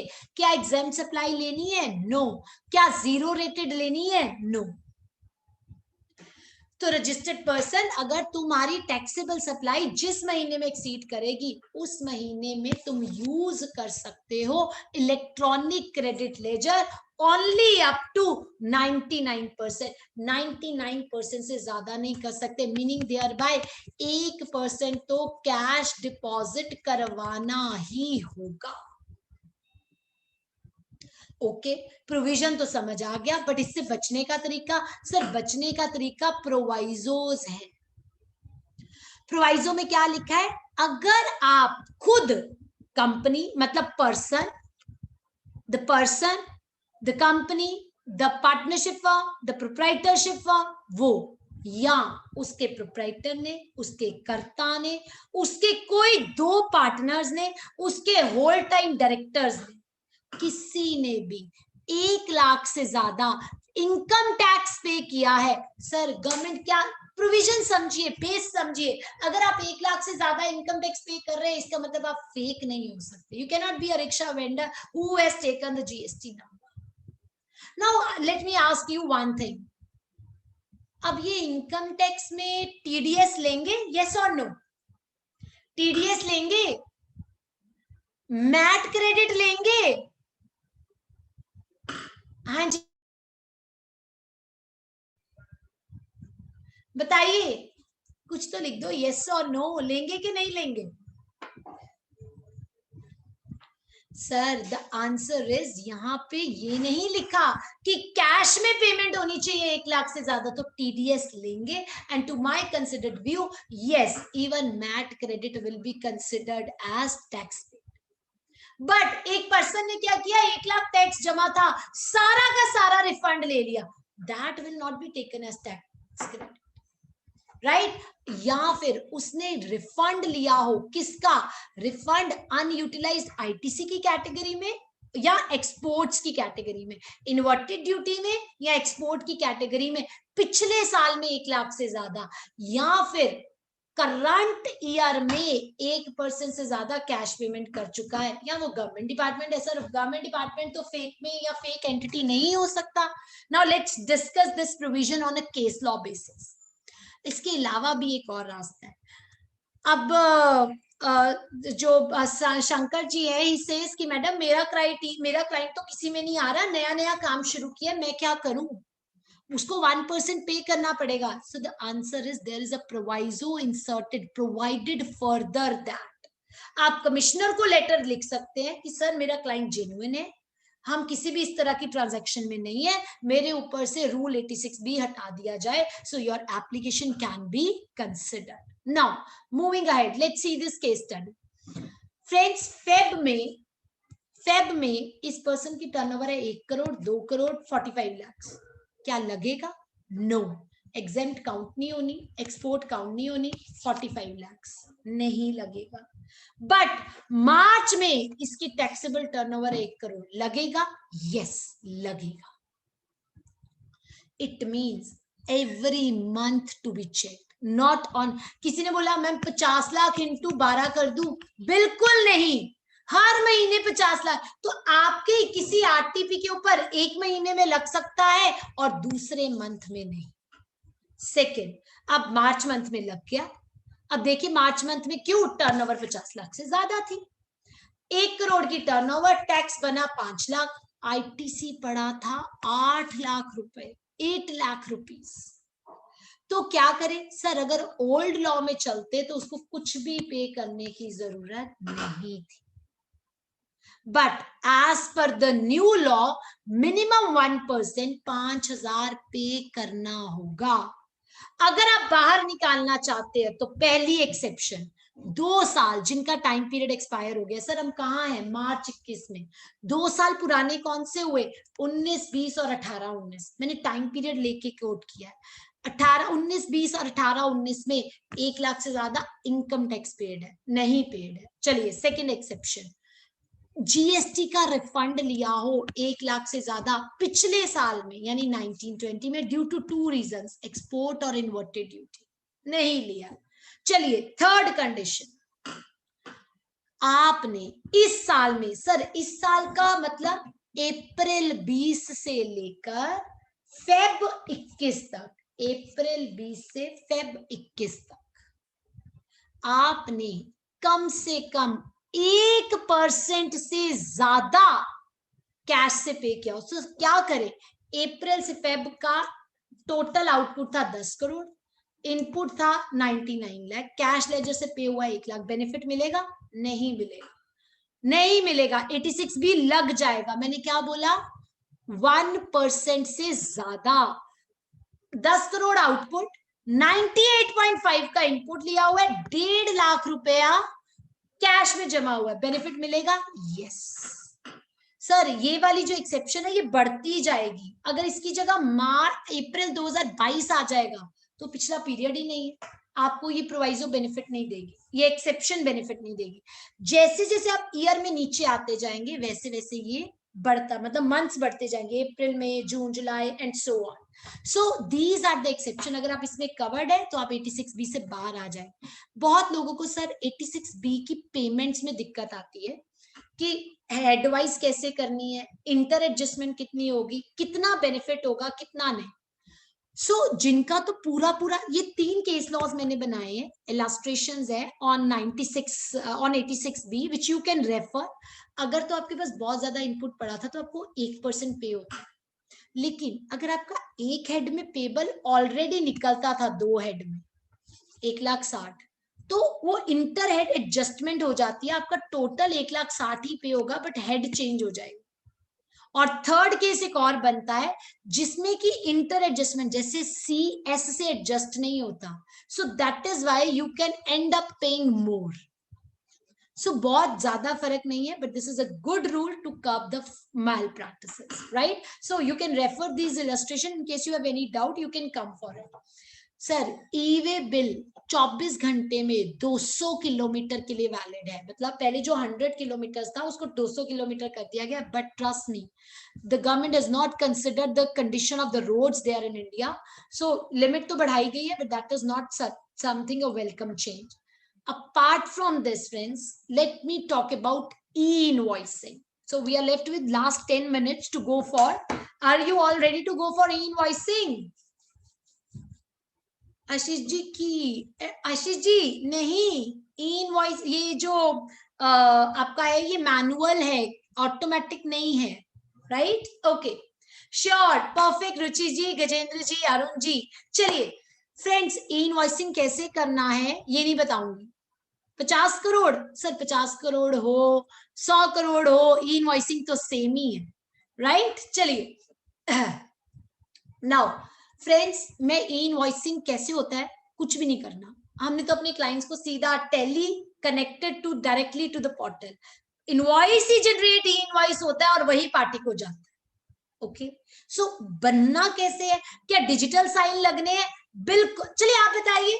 बिल्कुल तो मैंने बोल दिया, डिजिटल साइन लगते हैं इनवॉइस में, यस और नो? क्या कोई डिजिटल साइन लगते हैं इनवॉइस में? अच्छा, sure Arun ji, I take the limit of invoice, don't worry. Digital sign लगते हैं फ्रेंड्स? शंकर जी नहीं लगते सर, ओनली जीएसटीएन के डिजिटल साइन होते हैं, पार्टी के डिजिटल सिग्नेचर की रिक्वायरमेंट नहीं है इनवॉइसिंग में। अच्छा, इनवॉइसिंग पे क्यूआर कोड होता है? ई-इनवॉइसिंग पे क्यूआर कोड होता है? Yes.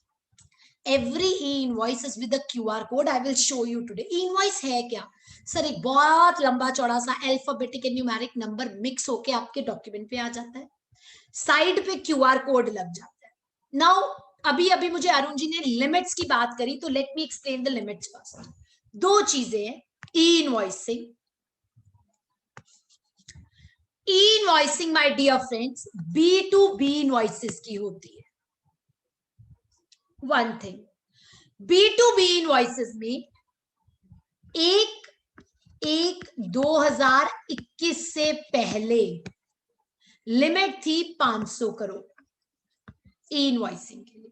1/1/21 के बाद लिमिट हो गई 100 करोड़. 1/4/2021 के बाद लिमिट है 50 CR. 500, 100 and 50 CR.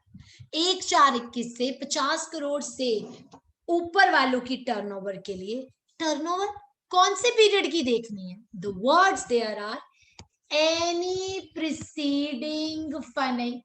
मैंने कहा था प्रीसीडिंग का बहुत ज्यादा ध्यान रखना. Preceding financial year from 17-18 onwards. The words is any preceding financial year. Very important. क्यों सर? मेरे क्लाइंट का 2018-19 में टर्नओवर था 106 करोड़.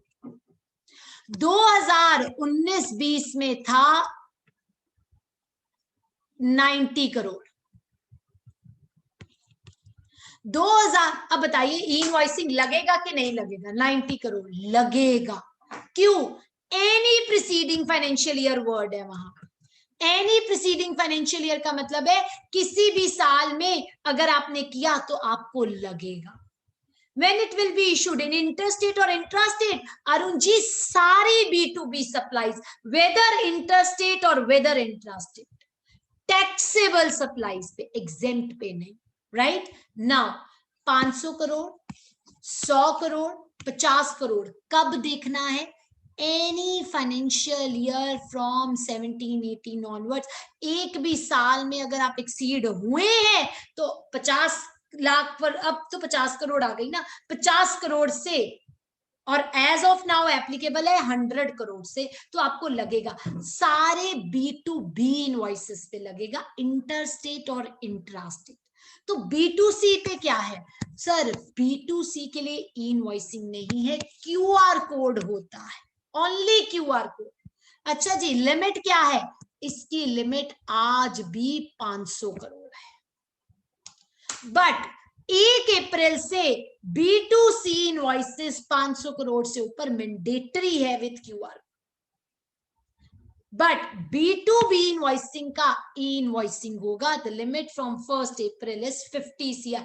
बहुत लोगों को दिक्कत थी कि B2C QR कोड की लिमिट क्या है? वो 500 करोड़ ही है. Now let's see the provision. Sir कितनी नोटिफिकेशंस गवर्नमेंट ने इशू कर दी इनवॉइसिंग पे? एक चीज काउंट होगी, दूसरी. अब एक बात बताइए. Now let me ask you. Arun ji मैं आपके क्वेश्चन पे आ रही थी, मैंने अभी पढ़ा. कहते हैं अरुण जी ने पूछा, चलिए सबसे डिस्कस करते हैं. मेरी टोटल टर्नओवर तो 50 करोड़ से ऊपर है, बट मेरी टैक्सेबल टर्नओवर सिर्फ 5 करोड़ है. बताइए इनवॉइसिंग लगेगा कि नहीं? सब आंसर देंगे. बताइए लगेगा कि नहीं?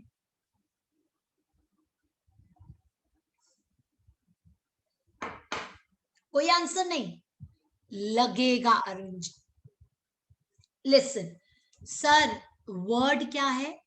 Aggregate turnover. कहां दिखाएं? यहां देखिए, aggregate turnover. In a financial year change हो गया था. Any preceding financial year exceed 100 crore. अब क्या हो गया? 50 crore. So my dear friends, Arun ji आपको क्या करना है? एग्रीगेट टर्नओवर में एग्जेम्प्ट सप्लाई भी जुड़ती है. तो जो आपकी एंटिटी है 50 करोड़ की, टैक्सेबल है सिर्फ 5 करोड़, ई इनवॉइसिंग लग जाएगी. बट ई इनवॉइसिंग करनी किस पे है? सिर्फ 5 crore. I hope I am clear about this point. Sir eligibility check होगी एग्रीगेट टर्नओवर से। अब सब समझदार है, सबने करेक्ट आंसर दिए थे मुझे जब हमने QRMP डिस्कस किया था। सो लगनी एलिजिबिलिटी एग्रीगेट से, including exempt supply, including petrol and diesel supplies in case of petrol pumps, even non GST supply, non taxable supplies are also covered. But जो आपके बिल ऑफ सप्लाई है यानी exempt supply है, उस पे नहीं लगना। My question to you is, export पे लगता है, यस और नो? एक्सपोर्ट के लिए ई इनवॉइसिंग लगती है my dear friends? Yes, perfect Shankar ji, लगती है। अच्छा जी, प्रतीक जी आंसर कोई नहीं दिया। तो my turnover is 90 crore, okay, B2B is 87, B2C is 3 crore. 100% applicable. E-invoicing is applicable on your concern, but प्रतीक जी करनी किसके लिए? 87 करोड़ के लिए, right? B2B के लिए. E-invoicing is for B2B transactions. चलिए, now let's move further. अब यही पॉइंट्स को हम यहाँ देख लेते हैं। सर गवर्नमेंट ने बहुत सारी साइट्स दी हैं और ना for a change The portal runs very smoothly. E-invoicing में अभी तक तो किसी को दिक्कत नहीं है क्योंकि अभी तक अमाउंट भी कम था, राइट? चलिए सर, अभी तक यही साइट ऑपरेशनल है, einvoice1.gst.gov.in। ई-इनवॉइसिंग का मैंने ये जो अभी आपसे लिमिट डिस्कस की, 500 करोड़ थी, फिर 100 करोड़ हुई, एंड अब कितनी हो गई है? 50 करोड़। ये सारी डेट्स यहाँ मेंशन है। सर ई-इनवॉइसिंग जो होती है वो IRP पोर्टल के थ्रू है। जैसे ही आप ई-इनवॉइसिंग करते हैं, ऑटोमेटिकली डाटा GSTR1 और ई-वे बिल की साइट पे फ्लो कर जाता है। Now let me ask you a question जो मुझे बहुत सारे लोग पूछते हैं, क्या ई-वे बिल कर रहे हैं तो भी क्या ई-इनवॉइसिंग कर रहे हैं तो क्या ई-वे बिल करना जरूरी है? ई-इनवॉइसिंग कर रहे हैं तो क्या ई-वे बिल करना जरूरी है? Answer is yes. E way bill and e invoicing are two different criterias. Invoicing करने पे भी ई-वे बिल करना है। डाटा ऑटोमेटिकली आपके GSTR1 और ई-वे में फ्लोट कर जाता है, आपको उसको सबमिट करना होता है। ई-इनवॉइसिंग से एग्जेम्प्ट कौन कौन है? NBFCs, banking insurance companies, GTA, passenger ticketing, छोटे छोटे काम करते हैं जो, multiplex and SCZ units. Sir SCZ units are exempt but SCZ developers are not exempt. So मैंने clear cut वहां मेंशन किया है। कौन कौन से डॉक्यूमेंट्स कवर्ड है? इनवॉइसेस कवर्ड है, क्रेडिट नोट्स कवर्ड है और डेबिट नोट्स कवर्ड है। बिल ऑफ सप्लाई कवर्ड है? बिल्कुल नहीं कवर्ड है। ये इनवॉइस आपको IRP पोर्टल पे बताने हैं। सर IRP से कनेक्ट करने के बहुत सारे तरीके हैं, there will be number of ways. हम ये पूरी प्रोसेस बताई है मैंने। जो रजिस्टर्ड टैक्सेबल पर्सन होता है वो इनवॉइस की डिटेल अपलोड करता है IRP पोर्टल पे। IRP पोर्टल उसका एक नंबर जनरेट करता है, अपने डिजिटल सिग्नेचर लगाता है और वापस भेज देता है signed invoice to the RTP। ये सारी प्रोसेस आजकल जो हो रही है वो API बेस्ड सिस्टम के थ्रू हो रही है। आप अपने SAPs को, टैली को डायरेक्ट कनेक्ट करवा लेते हो, आपका इनवॉइस ही वो जनरेट होता है, right? This is the process which you can refer and not. अब जो मेन इंपॉर्टेंट पॉइंट है, क्या कैंसल कर सकते हैं इनवॉइस? यस फ्रेंड्स, कैंसल हो जाता है बट अमेंड नहीं होता। कैंसल हो जाता है, अमेंड नहीं होता। Advantages, sir this is the portal in front of you, this is the portal login, you have to state your GSTN number. ये आपको पूरी रिपोर्ट देता है, आपने कल कितने जनरेट किए थे, आज कितने किए और कैंसिल कितने किए, right? Other than that bulk uploading की फैसिलिटी भी इसके ऊपर अवेलेबल है। सो कौन सा ई इनवॉइस कैंसिल हुआ है, you can search for this also. This is the E invoice and this is the QR code on e-invoice and this is the number of which IRN, invoice reference number, which is generated by IRP. This is the format of e-invoice. Now e-invoice ये मैंने पहले ही बताया किस पे लगता है, B2B पे, exports पे, बट B2C सप्लाईज पर नहीं है। B2C सप्लाईज के लिए ई इनवॉइसिंग नहीं है, QR कोड है, वो भी कहां स्टेटेड है, 500 करोड़ से ऊपर मैंडेटरी है। नाउ ई इनवॉइसिंग के लिए एग्रीगेट टर्नओवर है जो पैन वाइज है। बिल ऑफ सप्लाई के लिए इसको करना, मैंने बहुत छोटे छोटे पॉइंट्स जो अभी आपसे डिस्कस किए वो सारे इसमें हैं। क्या कमर्शियल क्रेडिट नोट्स के लिए करना है? नहीं करना है। इनवॉइसेस के लिए करना है, उनके ही डेबिट और क्रेडिट नोट्स के लिए करना है, राइट? और क्या पैन वाइज टर्नओवर ऐड करनी है? बिल्कुल करनी है सर। एग्रीगेट टर्नओवर का मतलब ही ये मल्टीपल जीएसटीएन, एक जीएसटीएन से दूसरे जीएसटीएन पे गुड सप्लाई हो रहे हैं, करना है? The answer is yes. 2 GSTN है, आप अपनी ब्रांच में भी भेजेंगे तो आपको ई इनवॉइसिंग करनी है, राइट? नाउ इज अगर मैं बात करूं, डीटीए यूनिट अगर एससीजेड को सप्लाई करता है, बिल्कुल करनी है सर। एससीजेड यूनिट एग्जेम्प्ट है, DTA to SEZ supply exempt नहीं है। Okay, now apart from this, क्या मुझे रिवर्स चार्ज वाले बिल्स पे ई इनवॉइसिंग करनी है?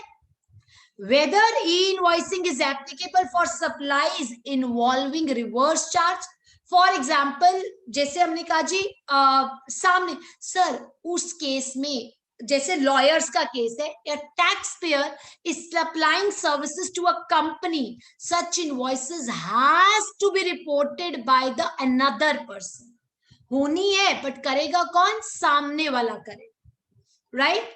चलिए, so with this I think so these are the small issues. और एक चीज और फ्रेंड्स, फ्रॉम 1 अप्रैल 2021 जो है, अब आपको HSN कोड जो है वो स्टेट करें। सर ये मैंने ना QR कोड के बारे में भी लिखा है कि 500 करोड़ का टर्नओवर है, QR कोड कैसे होते हैं, कुछ स्टैटिक होते हैं और कुछ डायनेमिक होते हैं। So if you want to refer to, you can refer this, but it's just, this is the difference. This is static and this is dynamic QR code. So that you can refer to. But otherwise, एक जो और major change है, that is in HSN. From 1 April 2021 onwards, 4 digit के HSN code mandatory है। 4 digits के HSN code mandatory है आपकी कुछ भी टर्नओवर है, और अगर आप 5 करोड़ से ऊपर हैं तो 6 डिजिट के HSN कोड मैंडेटरी है, और अगर आप एक्सपोर्ट करते हैं तो 8 डिजिट का HSN कोड, तो उसमें मैंडेटरी पहले ही था। सो 4 डिजिट के सबके लिए, 5 करोड़ से ऊपर 6 डिजिट के, और एक्सपोर्ट्स के लिए 8 डिजिट्स के HSN कोड अब मैंडेटरी है। With this, I end up my deliberation, and thanks to all of you for such a patient listening. Ma'am, you are not audible. Yes. Thank you, Anchal ma'am, for taking the session so beautifully and clearing out so many queries. I hope all the doubts of QRMP scheme are at least now been cleared. And we've rightly highlighted the points related to amendments in the new registration and challenges with Rule 36(4), 86(b), and especially e-invoice. I think we all are new to e-invoice and will be familiar with pass of time. And the things that you have mentioned about e-invoice is really appreciable. Thank you so much, ma'am.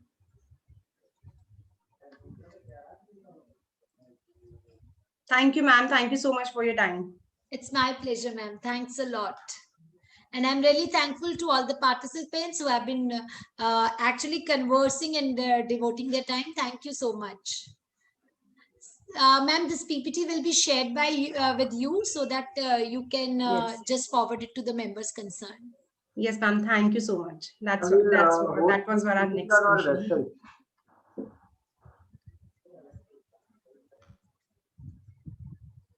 Thank you so much. Thank you. That's really a so nice gesture. Thank you. Thank you. Thank you. Thank you, everyone, for joining in. Thank you.